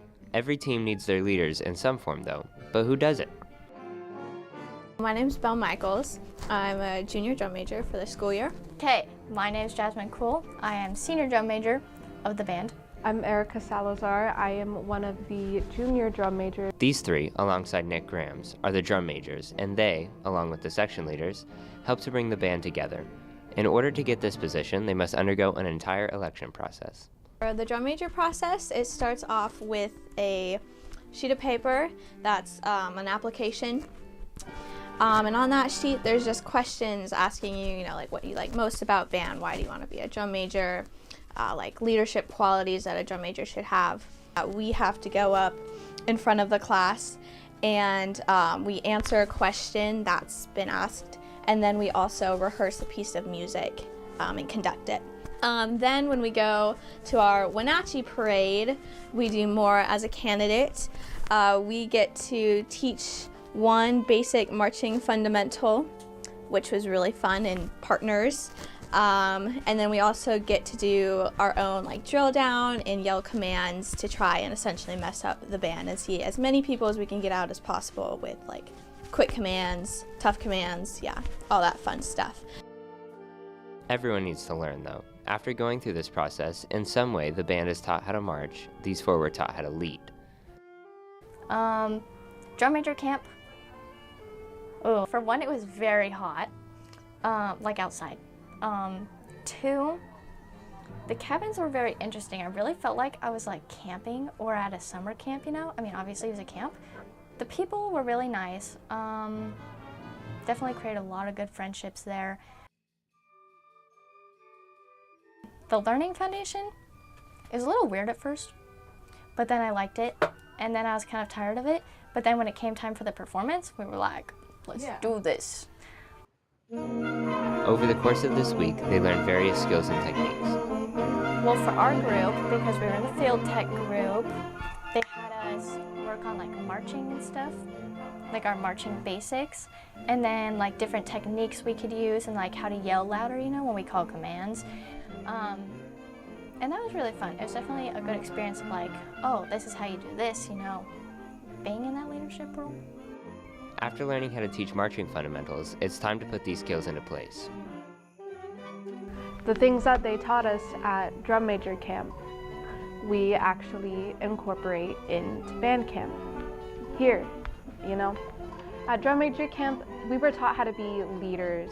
We were taught how to teach. This is when we start teaching the band members their field show that we perform at the football games in the fall. We learn our music, we memorize, we learn a sequence that the drum majors, we come up with it ourselves. But it takes a lot of time. We usually spend about 8 hours a day at band camp in the summertime for 2 weeks. Band camp, it definitely prepared us for marching season, even though it was last summer. We do about 3 or 4 parades every year. We're doing Hawaii this year. We always do Wenatchee and Armed Forces Parade and Chimes and Lights in December. And last year we went to the Starlight Parade in Portland. As drum majors, we get on the buses with them and we take roll, and you know, we make sure everybody's there and that we're there if anyone ever needs anything.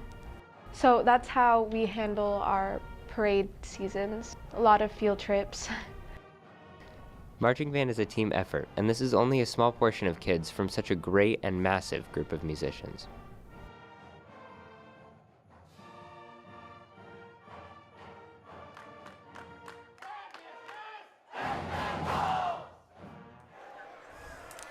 Well, welcome back, everyone. We're just about ready for the second half of the South Kitsap Wolves versus the Puyallup Vikings.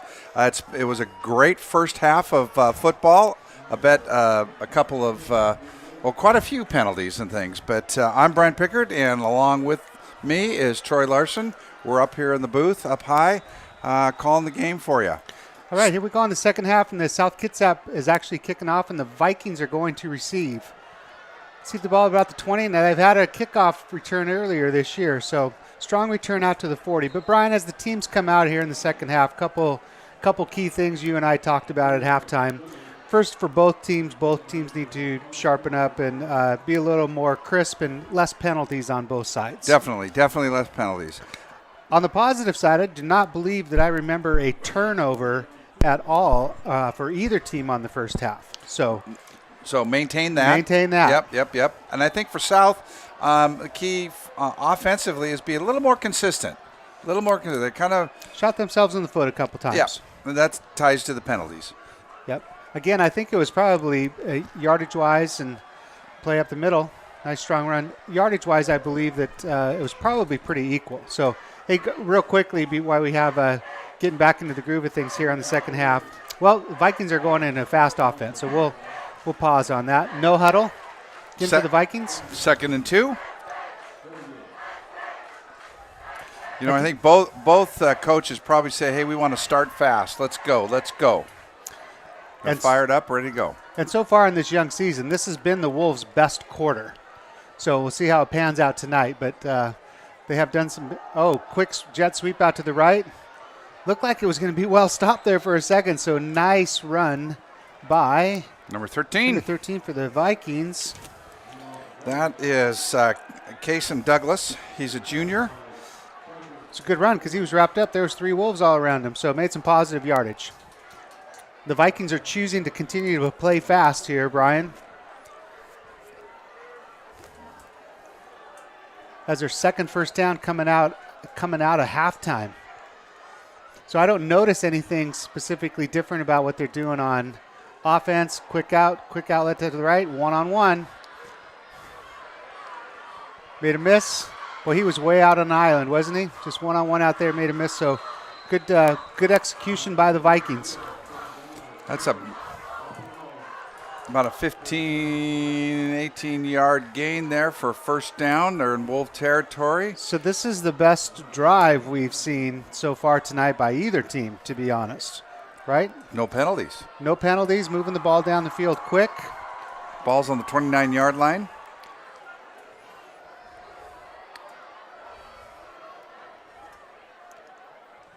Direct snap, wheeled out to the right. Another accurate pass. Completed nice defensive play by South. You know, Puyallup's starting quarterback, Caden Rolfsness, did not suit, I understand, because of an injury, and forced the starting lineup is this number 19, the freshman. And he looks pretty good out there, Troy. He looks great out there, especially for a freshman. Apologize if I referenced him as Caden earlier, but he's playing really, really well. Strong throw again out to the left, one-on-one. Nice tackle this time. Open field by tackle Octavian Clark. Yep, he's been all over the field tonight for sure. So kudos to him. This is a big program for a freshman to step into and all of a sudden be the quarterback end for the Vikings. So good job. He's had a really good game. Wolves got to tighten up here. 2nd down and 9, but they're inside the 20, Brian. This has been a real successful drive for the Vikings coming out of halftime. Changing the play.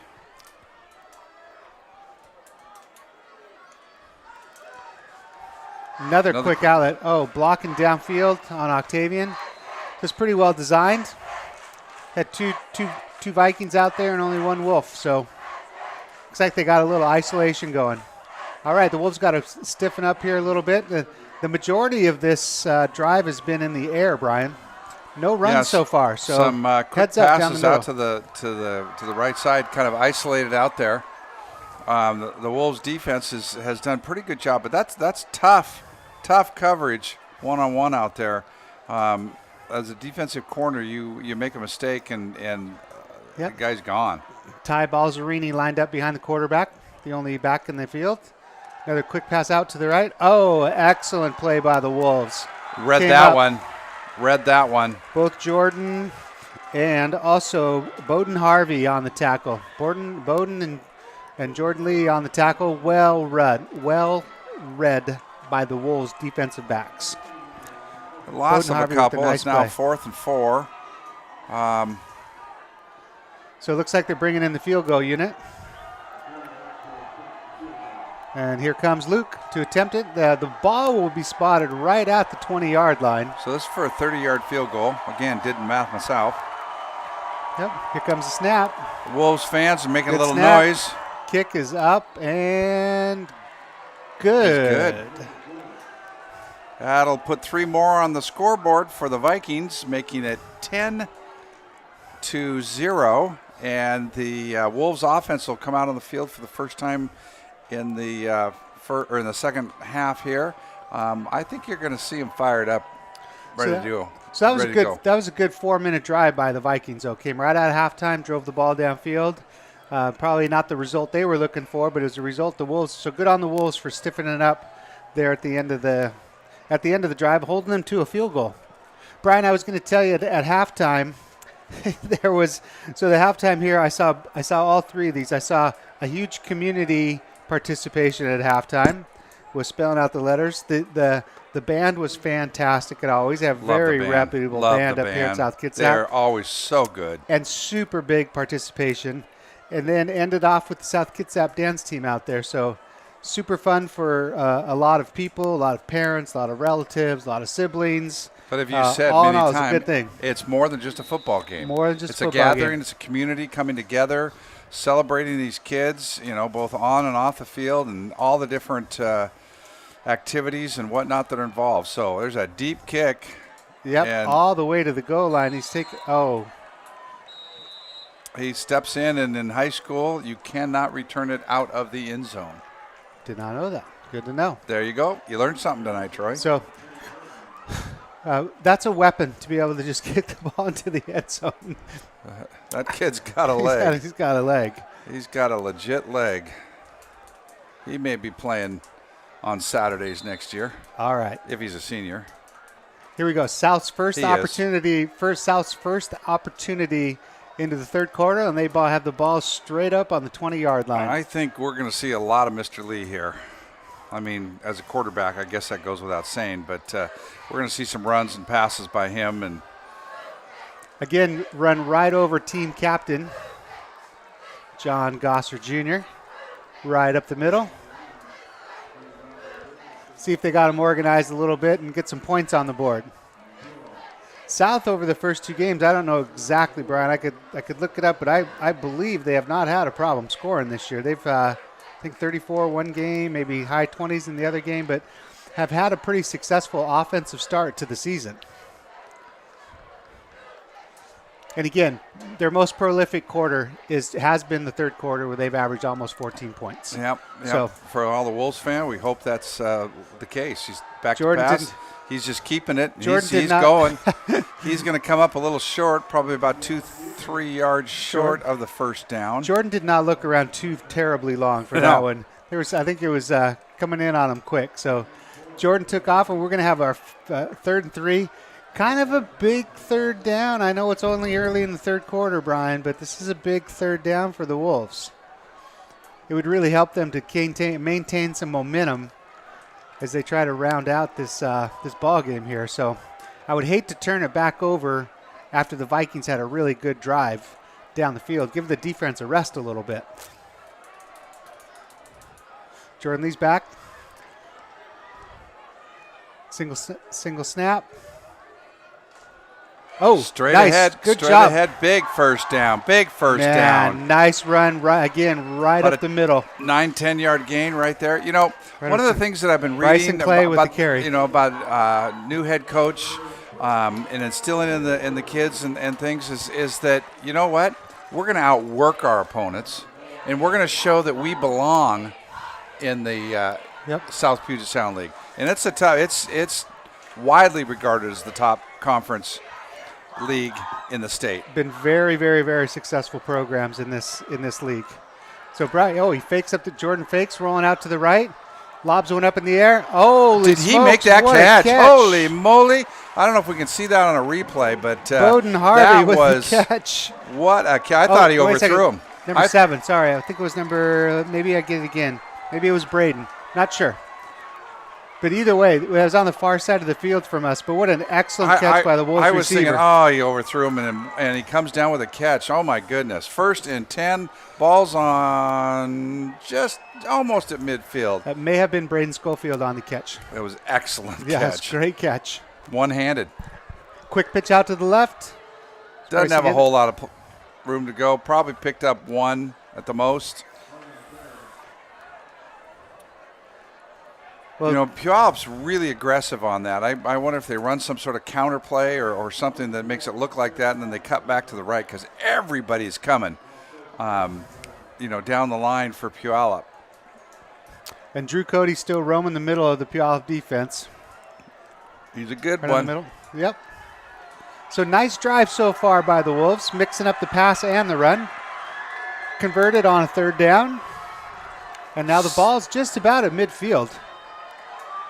As the Wolves line up. Uh-oh, there comes a holding call. Looks like they were trying to set up maybe some sort of screen or something.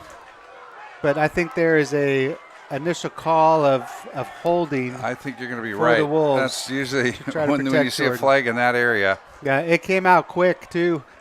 It's a great shot of the band. Love the band. Awesome. Right below us here in the booth. And indeed, we can confirm that is holding on the Wolves. So that's going to cost them 10 yards and a little momentum.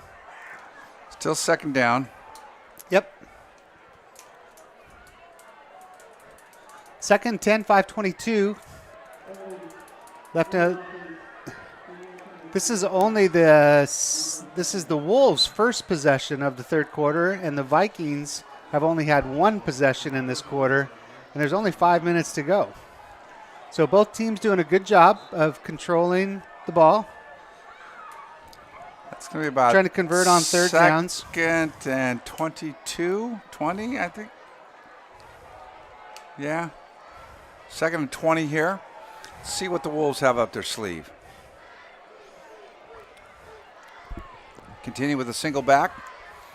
Jordan's calling for the ball. Oh, offside. He's got some space out on the outside. Nice run. Got back to respectable. That was a gain of 10 or 11 yards. Got back to the original line of scrimmage. Yep, Bryson Clay on the run. He's been a workhorse tonight for sure. He's run the ball. He runs low. Mm-hmm. And again, for the most part, really good blocking up front too.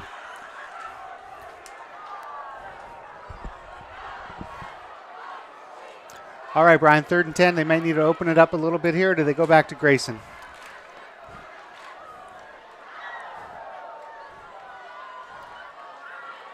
It's a fake to Grayson. Jordan's scrambling out to the left. He may have some room. He's got some room. He's going to cut the corner.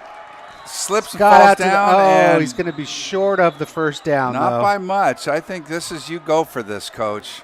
You're driving. You're moving. He's so dang fast. About ran out of his cleats there. It slipped down there. I think if he just could have kept his balance, he might have been able to stretch that out. But I think we're going to end up with I don't see any flags on the field. Do you? Yes, I do. Oh, snap. Just for those of you that might be interested in other scores, I did just get a message from another family out and about watching high school football today. Currently, Bellarmine Prep, halfway through the 3rd period, is beating Rogers 17-3. And that game's at home for Bellarmine Prep tonight. So that's going to nullify an excellent run or an excellent scramble by Jordan. So again, we talked about it coming into the 3rd quarter. Penalties, we're going to have to tighten up a little bit. So let's come back to snip him in the heels a couple times here already in the 3rd quarter, Brian.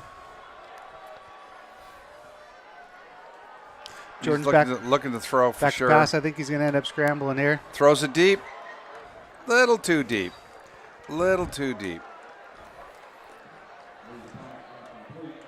And the punt team will come on for the Wolves. And again, watch the hang time on this punt. Very first time they kicked, it went about 3 feet off the ground.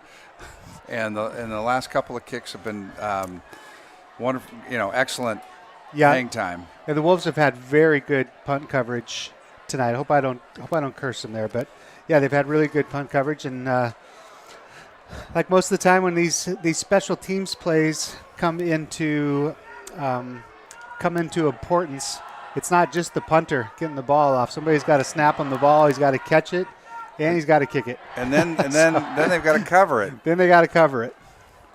There's a lot of moving parts to it.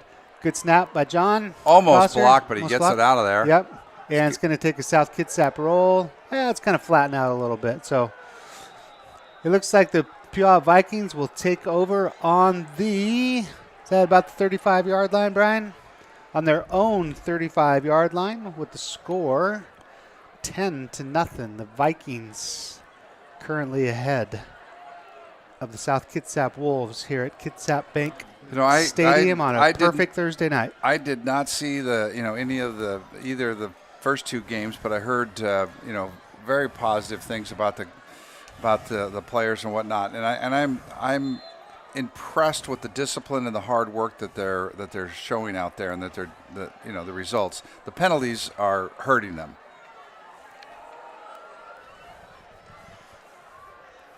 Yeah. Puyallup ran the ball there. Looks like they came close to a first down. It was a good run. Not quite. It's going to be second and about 2. But I think they're going to be happy to go to the ground a little bit more and run some of this clock down, because, again, it's not a high-scoring game. It's 10-zip, and the more time they can eat up, the better advantage they will have. That's correct. And the Wolves, the Wolves have had a hard time penetrating into Puyallup's, deep into their own territory so far tonight. So the Puyallup coaching staff and the team's got to feel pretty confident that they can slow this game down. And, their defense has been doing a good job tonight. Yeah, we're still looking for our first, not looking for it, but still have not seen a turnover. Nope. Shh. We don't want those to happen. Vikings definitely taking more of the shot clock, if you will, at this point, letting it run down, getting their offense steadied, sending a man in motion. Looks like an easy pass play going downfield across the middle. Oh, nice play. Knocked down by the Wolves, Bowden Harvey. Nice defensive play. He was running stride for stride with the Puyallup receiver, and the ball arrived. Nice ball to him, and nice defensive play to knock it out of his hands. Puyallup not afraid to throw the ball with their freshman quarterback, right? Just let it go. Yeah, he's impressive. Not a very big kid in stature so far either. He might grow over the summer, but he's playing a very nice game. Again, winding down the proverbial shot clock on here, going down to 8 seconds, but the clock isn't ticking. They just must be making sure that everybody's getting all lined up. Going down to 3, 2, and just snap it at 2. Off. Little option. Yep. Straight ahead, and he's going to pick up the first down. That's going to pick up the first down. Pick up the first down and then some. So he brings it out to midfield. Ball's going to be placed about right on the 50-yard line. Nose of the ball right there. Nice run by Ty Balzarini for the Vikings. Off to the right side for the first down, like you said. So 3 minutes left. This quarter's been going by pretty quick. Yeah, very quick. Yep. Tightening it up. High snap, jet sweep off to the left, the far side. He might get the corner. Big gain, about a 15-yard gain by the Vikings. Yep. Wolves have got to put their foot in the ground and make a stop here. Boy, that was a long run. He covered 40, 50 yards there, gained 15. But nice play by the Vikings. Got outside, made the turn. Good play by Nicholas Shockey on the tackle over there to pursuit all the way across the field. But yet again, another first down by the Vikings. Ooh, nice hard run up the middle. I believe that was Ty again. Straight ahead. Tough football, and a flag just goes up after the play. I think there's a little extracurricular, probably some words being said. Yeah, it's going to be a personal people foul. losing their heads a little bit, and that's not a good thing to do, either side. It's going to be a personal foul on somebody out there. I think I saw Bryson getting tangled up with somebody. I'm not sure if that's who it was, but Bryson Clay and I think one of the linemen for the Vikings was tied up exchanging pleasantries, as they say. I'm sure they were asking each other what was on the lunch menu today. And exactly. What was going on in school tomorrow. See you next time. Well, penalties against Puyallup. Penalties against Puyallup. So Bryson must have had a good answer for him. I had a nice turkey sandwich, some vegetables. One of the things I always One of the things that I always say is that, when you see a couple of players, John, they're just talking about their dinner plans for tomorrow. That's exactly right. Talking about LAS. Oh, see that? See, they were maybe they were calling it. We were talking. They were discussing what they were going to get in Troy, the concessions. you and I, we were. There's a concession going. We were talking about what they serve down there. I see some popcorn. Maybe I think there's some dogs in there. Popcorn, a little dogs, bit of candy. Popcorn's one of the sitting around the campfire with friends, and if you could only have one food the rest of your life, popcorn's usually my answer. Ooh, it's a superfood. I think I could live on it. I think maybe. Yeah, there we go. Popcorn, dogs. That's neat. Some shots in the crowd. People walking down in the crowd, saying hi. All right. Well, it's now second. Lost it down. Looks like 2nd and 15. 2nd and 15. Here we go. 2nd and 15 Wolves or more. need to capitalize on this, I think. Clock started, so we got 2 minutes to go in the third quarter. Puyallup's back in the shotgun still. Almost a high snap. Oh, nice stop by the interior line of the Wolves, including it looked like Miles Lawrence was there first. And it looked like David Welch was in there on Daniel that. Welch. Daniel Welch. Daniel Welch. Good job, Daniel. Nice hard run need by some Ty Balzerini. Glasses cleaner, I think. Or a hot dog. Yeah, I mean, either one of those. No, I definitely don't need a hot dog. So big third down here. Minute 28 left in the third quarter. Wolves need to stop. 3-man, 3-down lineman, back to pass. Thrown deep down the middle. It's got a man open, and did he make the catch? He made the catch. Wow. Nice pass and an excellent catch by the Vikings all the way down to the Wolves' 3-yard line. Nice catch by Nicholas Neal. Excellent look back over the shoulder catch. He tracked the ball well, Brian. The ball was 3rd and long, and now the Vikings have the ball on the 3-yard line on a first down with a minute to go. Hand off to Ty. Ty Balzerini. And he articulates down to the 2-yard line, or the long one. 2nd and goal. Clock continues to run. 45 seconds to go. See if we get another playoff, or if they're just going to choose. Well, they have to run a play. There's 24 seconds left on the play clock. I bet you they're going right up the middle again. High snap, back up, and touchdown Vikings. Well, that third down hurt, Brian. It was 3rd and 25 or so, right? So that's a big play for the Vikings. That long pass. Yep. Senior, freshman, whatever. That's a darn good pass. He's thrown a couple. Couple of good balls here. Excellent tracking of the ball by the wide receiver as well.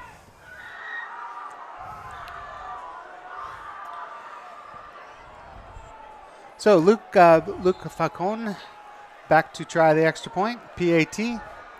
Ball down on the 10. Strong kick up and through the uprights. Well, that'll make it 17-zip in favor of the visitors. The Vikings came out. They've cleaned things up, reduced their penalties. Wolves still need to do that. They started off on a nice drive and kind of sputtered, and a couple of penalties, and here we go. So they've got a bit of a hole to dig out of, but from the fight that I see in them and the hard work that they're putting out, I think they're going to get a couple of scores and make this game very interesting. Yep, we need them to march down the field here and not take too much time off the clock. Yep, need a score. So Puyallup is 2 for 2. They've had 2 possessions in the third quarter, have come away with points on both of them. The first possession out of the half came down, had a nice drive down the field. The Wolves held them out of the end zone, but they did get a field goal. And on that drive, they a couple nice third down conversions, long pass plays, and ended up scoring, put 7 on the points. So, update. The Vikings are kicking off to the Wolves from the north to the south. The visiting Puyallup Vikings are ahead 17-0 here at Kitsap Bank Stadium on a perfect weather night on a Thursday in September.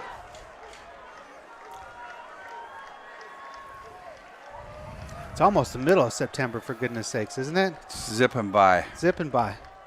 How quick before I hear like Frosty music in the stores? Good Lord. Halloween's been in the stores for a couple of months, I think. Christmas is already popping up. Short kick, fielded about the 12-yard line. Oh, got to the 20? And he's going to be brought down about the 25-yard line. He's fighting in a big scrum. A lot of Wolves. Never does make it down to the ground, but play was stopped.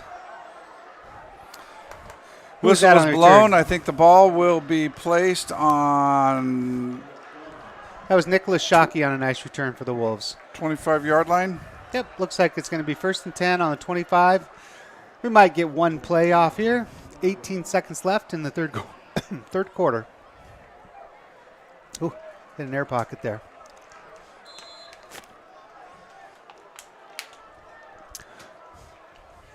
John Gosser leads the offensive line up to the line. Got his hand on the ball. Looks like a shotgun snap. He's been Jordan. Steady Eddie in that middle of that line.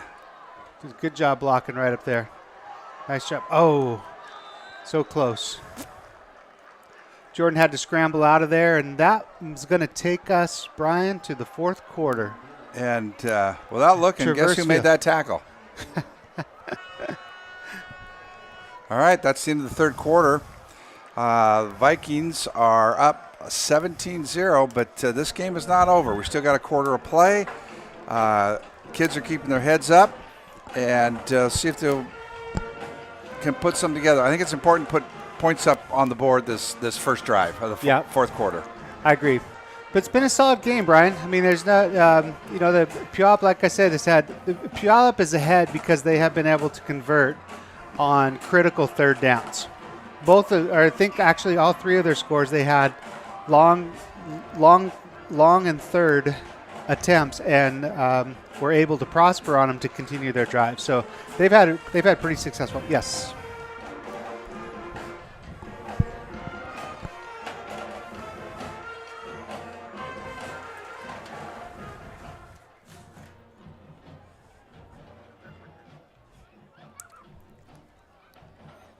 Not sure if everybody can hear us down there, but the Vikings are coming back out on the field. Perfect, thank you. And so here we go, Brian. We're going out to the 20. Wolves are going to continue their drive. It's going to be on the 23, 24-yard line. It's going to be 2nd and 11, so they had one loss of yard on the last play. But yeah, very important for the Wolves are going to be running left to right here, going to the south end. Jordan rolls out. Oh, bobbled up and down by the Vikings. Looks like there's a pass attempt that fell incomplete. It's Jordan Lee trying to hit Bowden. Bowden Harvey over the middle. Just off of his hands. I got a little lucky there. That's ball got knocked down by, here we go, the replay again. Just tipped and bumbled and stumbling and finally hit the ground. So 3rd and 11. Important 3rd down for the Wolves. I don't want to give the ball back to the Vikings this early after three and out. I think this is 3 and out. So Jordan's back to pass again. Big gap up the middle. Drew Cody. You see some running room, but he's not going to get anywhere. He's going to come up way short, gets the ball out of bounds. About a 3-yard gain, and flags are flying. Something happened over on the sidelines. That was well after the play was over. I didn't see anything specific. 2 flags. I didn't either, but it's on the far side of the field.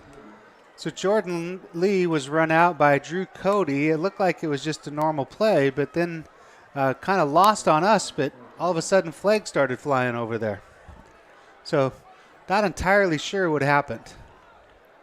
Well, the men in the striped shirts are together, putting their heads together, sorting it out, making sure they got the call right, as they always do. I do not see any players down, or I think I'm going to guess that it might have been a maybe a I don't know, late hit, or maybe personal foul, unnecessary roughness. Threw Jordan Lee down if it's against Puyallup. If not, it could have been maybe something. Who knows? Who knows? We're just guessing. Yep. We don't know. We'll find out here in just a minute, I'll bet. Eventually we will. Here comes the call. Maybe. Okay, maybe not. Here it comes. Personal foul against Puyallup. Puyallup. That comes with an automatic first down. Automatic first down. They just bailed out the Wolves. Yeah, not sure what that was called on. Maybe there was obviously a continuation of the play out of bounds, but like I said, it must have. I don't think it was the two people. I don't think it was.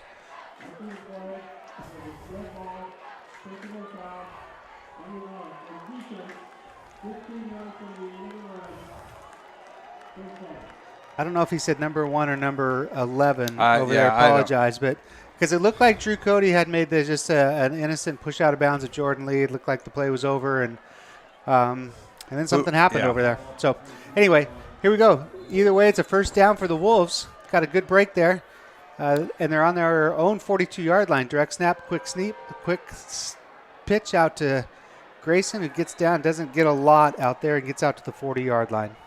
But Bryson's had a good night of running the football. He runs the ball hard. Yep.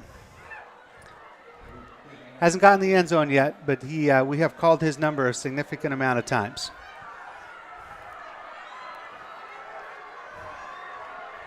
Yeah, I think the Wolves are just like one play away. They just need they need a break here.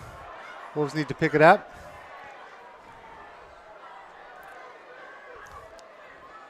Puyallup defense shifts. 2nd and 12. Might go wide side. Jordan Lee's back to pass again. Going deep. Got him down the middle. Nice. Oh, nice defensive play. An outstanding defensive play. Outstanding defensive play. That's too bad. We had number 3 wide open. Well, I wouldn't say he's wide open. The defensive guy was there, but he's pretty tall and lanky. Made a nice jump and batted the ball down. Yep. Excellent defensive play by Isaac Norris. So looked like he might have been beat a little bit there, right? But he sure closed fast. Number 3, Noah Porter for the Wolves was out there, and the ball was put there. It was the a nice ball was put there. It was just a good defensive play. Good defensive play, exactly. Made up time and got it down. And Lord, I think they forgot to pick up a flag, Brian. There's another one on the field. The refs are discussing it. Wow. With that one, the defensive back who made that nice defensive play, taller kid. Usually it's in basketball, coach will say you can't coach height, but in that way, you could for this one in this football game in that play, you could say you can't coach height. He knocked that ball down. It's a nice play. Yep. 2 fouls on the play, probably offsetting.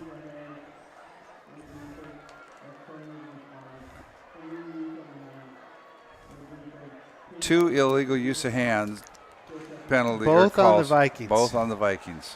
And you can only take one. Only one. So first one was declined. This one does not come with a automatic first down, but it's now 2nd and short, about 2nd and 2. The Vikings are helping the Wolves out a whole lot here.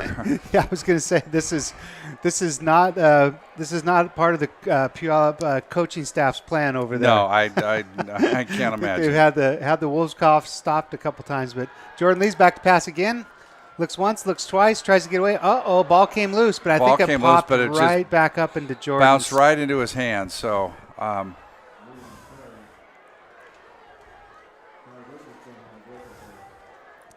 A little bit fortunate that football doesn't always bounce so true. And it's not round like a basketball. No, it bounced right back into Jordan's hands, which was beneficial. So. Okay, another critical first down for the Wolves. Keep their drive going. Let's see if we can keep it clean. I think you're in 4 down territory at this point in time. Oh, that's probably a good call because there's just about 10 minutes left. So 3rd and 4.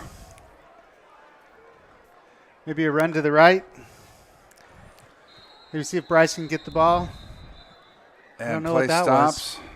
Was. No flag. I think maybe someone called a timeout, possibly. Yeah, it must have been because there was plenty of time on the proverbial shot timeout. Clock or the play clock. Puyallup.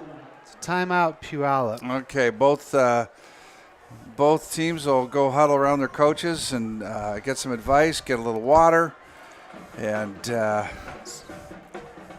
Yep. So for our longtime viewers, you know we now do fan shout-outs. Well, here are some of yours.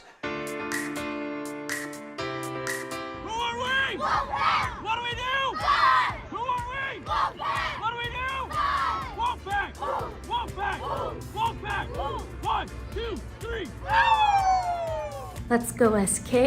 Let's try to get that win tonight, boys. Play as hard as you can, leave it out on the field. Landon Kirby, play your best. Your family's watching, cheering you on. We love you and have a good game. Let's go, Wolves. Go Monday Johnson! Always to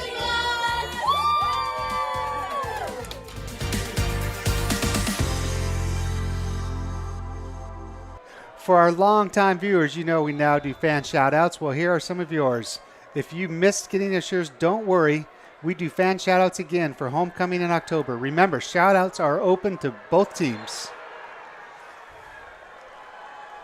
So, Brian, what do you want to see here for the last... Well, I don't want to see what I just saw, which was, again, Jordan was dropping back looking for a pass and kind of ran out of time, and he decided to take off and got tackled for a loss. So the Wolves are going to get back here and... So 4th and 11, they kind of have to punt the ball here. Formation. Yep. Is this when you start thinking about, do you run the fake? Well, do you think about it or do you do it? Since you always got to think about it. Midfield. So there's 9.5 to go. Probably not.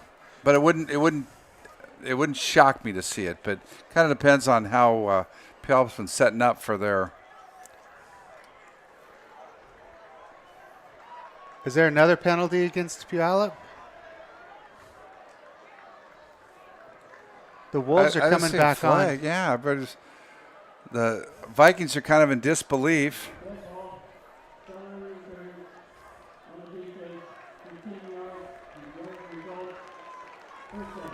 Oh, man. I don't know what that – I couldn't hear him. What it was dead ball foul. I'm not sure what that call was, but the Wolves have ended up with another first down going from north to south. So first down Wolves on their own go on the Vikings 45-yard line. Here we go. Jordan's back to pass. Now they got to capitalize on some of these Puyallup mistakes, Brian. So absolutely have to capitalize. Good run, there cuts it outside Bryson. After first hit, and again keeps those legs Bryson's going. Runs hard. Picks up another 3, 4, maybe even 5 yards, and we have a Viking player down. Never like to see that for anybody. These are kids. Yep. He's moving. Looks like he's holding his left knee or his left ankle, maybe. Yep. Oh, they're stretching him out, Brian. So it looks like he might be having just cramps or something. Yeah, don't want to see anybody hurt, but I'll take cramps over. Yep. Well, we can tell you that he's he's communicating with his trainer and his coaches, and took his helmet off, and they're immediately stretching out. It looks like his calves or maybe his hamstrings or his ankles. So it looks like your classic cramping issue. Back up on his feet. And it's been a while. Listen, everyone, hydrate. Yeah. And when you should be getting ready for a match, say 2 days away, 2 days before, hydrate. Yep. But that is painful. It's been a while. Another flag versus. Something is going on with the sidelines of Puyallup. So it looks like maybe they're having another conversations, if you will, with the referees. But something is going on the sidelines. Did you hear that? Unsportsmanlike conduct against Vikings. Now, I believe that could be against the sidelines, against the player. Yeah. That particular call. Yeah. So something is happening. At this point in time, the coaching staff over there has to be their heads have to be exploding with call after call like that. And if the situation warrants it, call it. Nice read. Grayson up the middle. Oh, Oh, tough what run. a drive. Oh, my goodness. That was All the way down to the 11-yard line. blocking. He got 4 to 5 yards. Yeah. On his own effort, extra effort. Another 4 yards. So now that brings up 2nd and 1. The Wolves, this is the closest they've been to an opportunity to score, Brian. So just an awesome run by Grayson, awesome effort. Again, nice blocking up front. So it's Got able 2nd and 1, and we're on about the 13-yard line.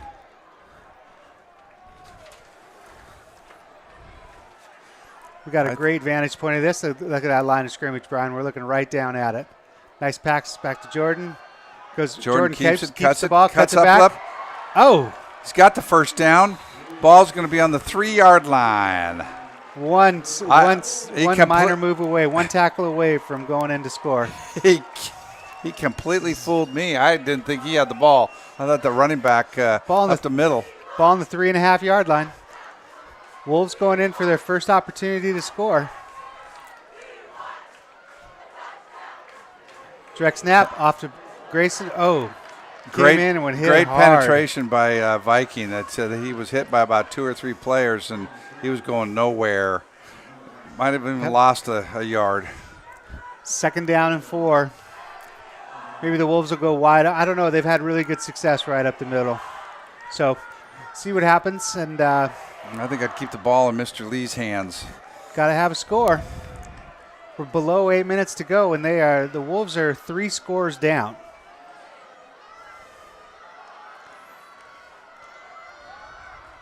Jordan's lined up. Snap. Simple read. Decided to keep it. Oh, and he's tripped up. Nice defensive play. He just lost a couple more yards.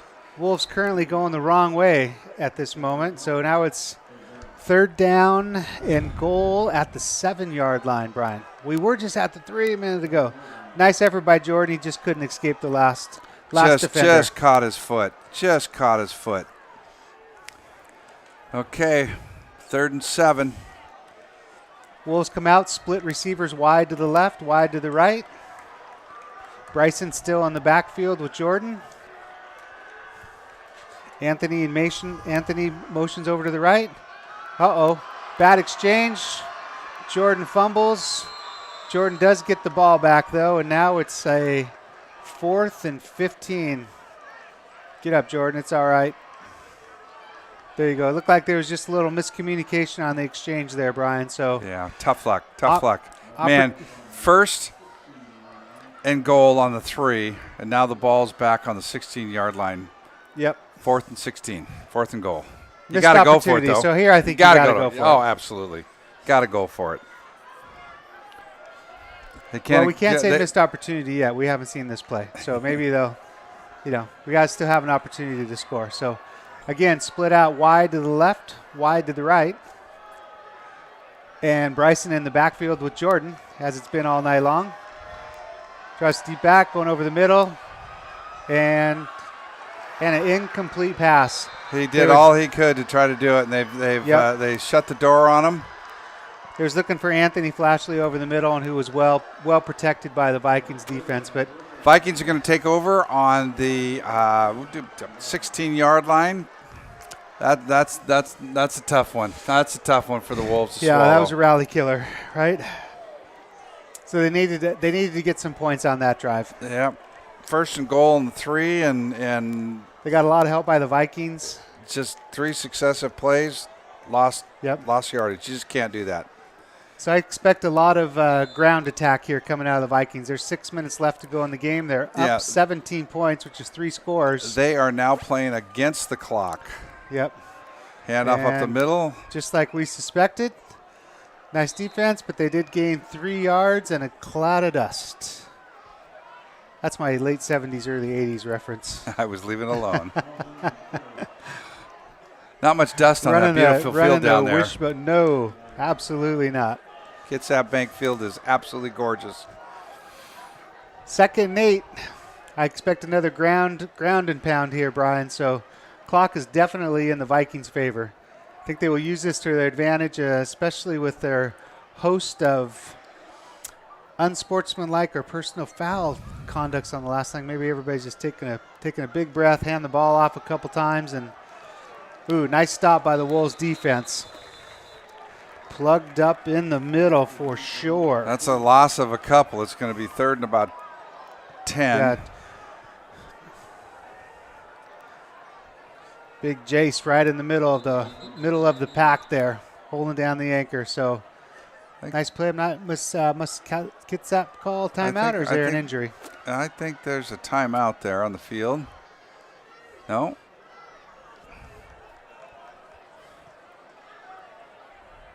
Not sure what this. Oh, here we go. Something quick. I think there might have been a helmet issue or equipment. Equipment. Yeah, got to keep the kids safe. That's #1 priority. Keep them safe. Let them play the game. And that call was on the ref there. So I think the ref maybe chin strap came off or broke, or I think in all high school sports they'll stop for that and keep everybody safe. So yep. Absolutely. And the Vikings definitely milking the clock here. The play clock down to 5 seconds. I think there's one at both ends of the field. Yep. So quarterbacks can see it, and they'll snap it at 1, and off they go. Boy, yeah, I was going to say, I didn't think he got it off, and whistle stops the play. He did not. Wow. That's going to be 5 yards. Well, and more importantly for the Vikings, that's kind of unfortunate because the clock will not start again now until they snap the ball again. So they wasted wasted their next 25 seconds on the clock, and pretty sure it won't start again. Comes Jace off the field for Jordan. He's had a nice game. He's plugged that middle up well. He sure has. Okay, here we go again. Back on. It's 3rd and 15. It was 3rd and 10. So now we're back to 3rd and 15. See if they'll just run the ball. Yep. We'll tie up the middle. Balzarini, maybe I'm saying that. I hope I'm saying that properly, and no disrespect if I'm not. But nice run. So that brings us to 4th down, and I expect this play clock to go down all the way to. That'll bring us inside of 4 minutes, Brian. So Wolves should get the ball back, but need to score in a hurry if they're going to catch up with the Vikings. 3 scores down. I'm sure they'll punt, but you got to make sure the Wolves need to keep that guy in there and put some pressure on him. Vikings are missing a couple of guys. They got to hurry, and the play clock is down to about 5. Coming in late. Here we go. Well, and also Puyallup's forced to take timeout.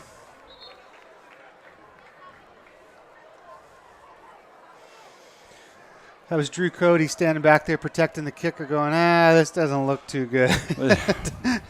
Smart senior leader play there. I think we might need to regroup on this one, even though we're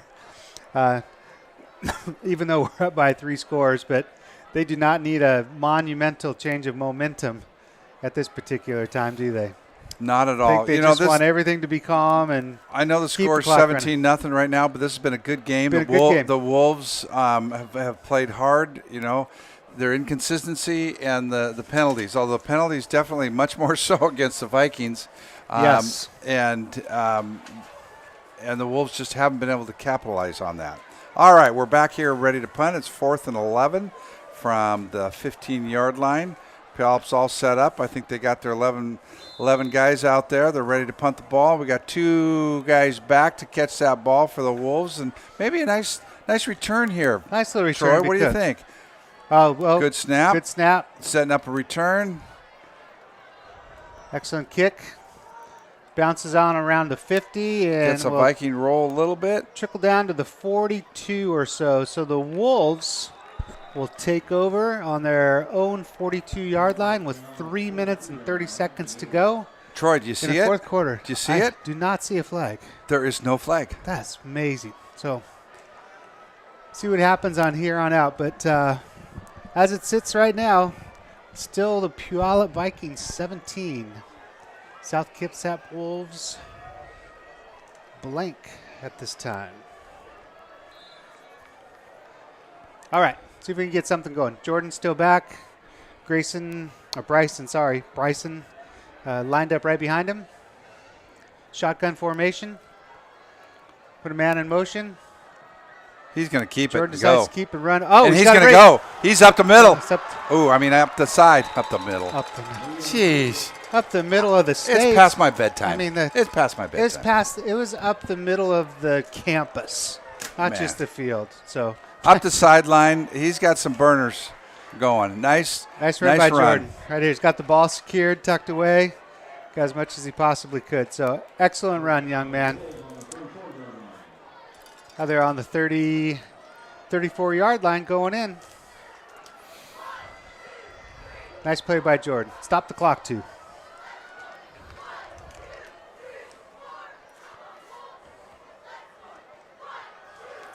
Hands Again, off. right out to the right side. Oh. Kept nice. Super hard effort. Bryson's running hard. How many times have I said that? Keeps the legs going. He picks up a couple more yards that way. He's junior, too. He's junior strong. 11th grader. Bryson Clay. Nice job. I like the way he runs. Yep. Big, thick kid. Yep. Tough. Running tough. All right. We'll see if we can punch one in here. 2:52 left in the game. 3 scores. Second and Got to 6. punch one in and get the ball back. Ball's on the 30. Create Ball a turnover. Snapped. Good, excellent protection. I mean, that's really good protection. Finally, pass. Oh, incomplete up the sidelines. Well defended by the Vikings on that play. That was number 1, Josiah. Goody. That was a nice defensive play. Yep. Their DBs have played well. I'll give them that. Knocked down some very would-be excellent gains by the Wolves, and they've just denied it. Because there's really good protection by the offensive line. So that was certain times just good coverage downfield. All right, important third down, 3rd and 6. Got to get this one for the Wolves. See if we can keep the pocket clean for Jordan. Hands off up the middle. Hands off. Oh, and not going very far. Drew Cody right there to make the stop. No gain. It's going to be 4th and 6 on the 30. Got to go for it. Yeah, especially this deep into your own territory, right? So, what do you call here, Coach? They've been tough to find. Find something that's worked consistently. I feel like I'm not charting anything up here, but I feel like their best plays have been either up the middle or off tackle with Bryson. I mean, they've had some very nice runs out there. Or Jordan, a little run RPO for Jordan, I think is what we're going to get. Nope, he dropped straight back.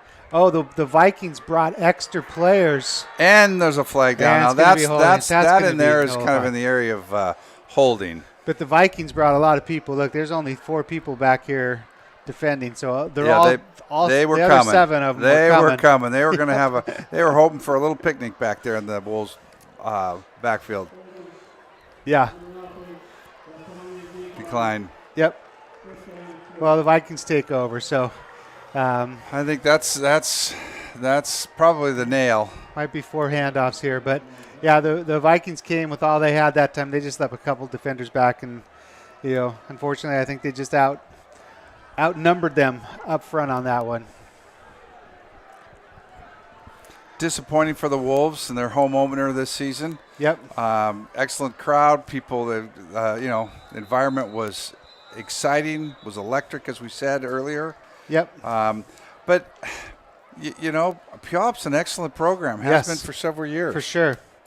Super respectful game, and congratulations. Well, it's not over yet, but early congratulations to the Vikings on their first win of the year, right? So, tough opponents. There's still a lot of games, and overall a successful evening for sure. Anyways, we're going down into, there's a minute 47 left. The Vikings will be taking over on their own 35-yard line. And here we go. Just a quick standoff and a handoff right up the middle. Quick stop by Daniel Welch right up the middle. Unfortunately, might be a little too late for the Wolves. So now it's going to be second down and 8. They will milk this clock all the way down, and they are taking the victory formation. I think they can time this out over the next couple downs. So We expect a snap here, Brian, at 1 second or so, or 1 second or so, and 2 more kneels, and that ought to do it. Tough loss for the Wolves, but you know, they showed a lot of promise, a lot of hard, tough football, a lot of grit, and they'll be back next week.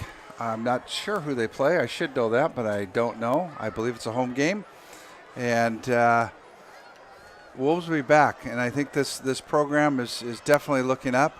It's exciting. High school sports, high school activities. For sure. Best thing in town. All right, Brian. 25 seconds is 1 more knee, and this is turn out the lights for this one. But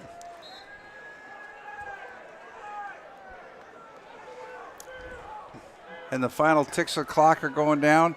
We'd like to thank everybody for tuning in. And remember, you can watch this game replayed on YouTube. Just go to the district website, and it'll take you to, and you can watch replays of this game and many games in the past. That'll wrap us up here. It's the Puyallup Vikings 17. I'm Brian Pickard with Troy Larson. Thanks for tuning in, and we'll be connecting with you soon. Good job, Wolves. Proud of you.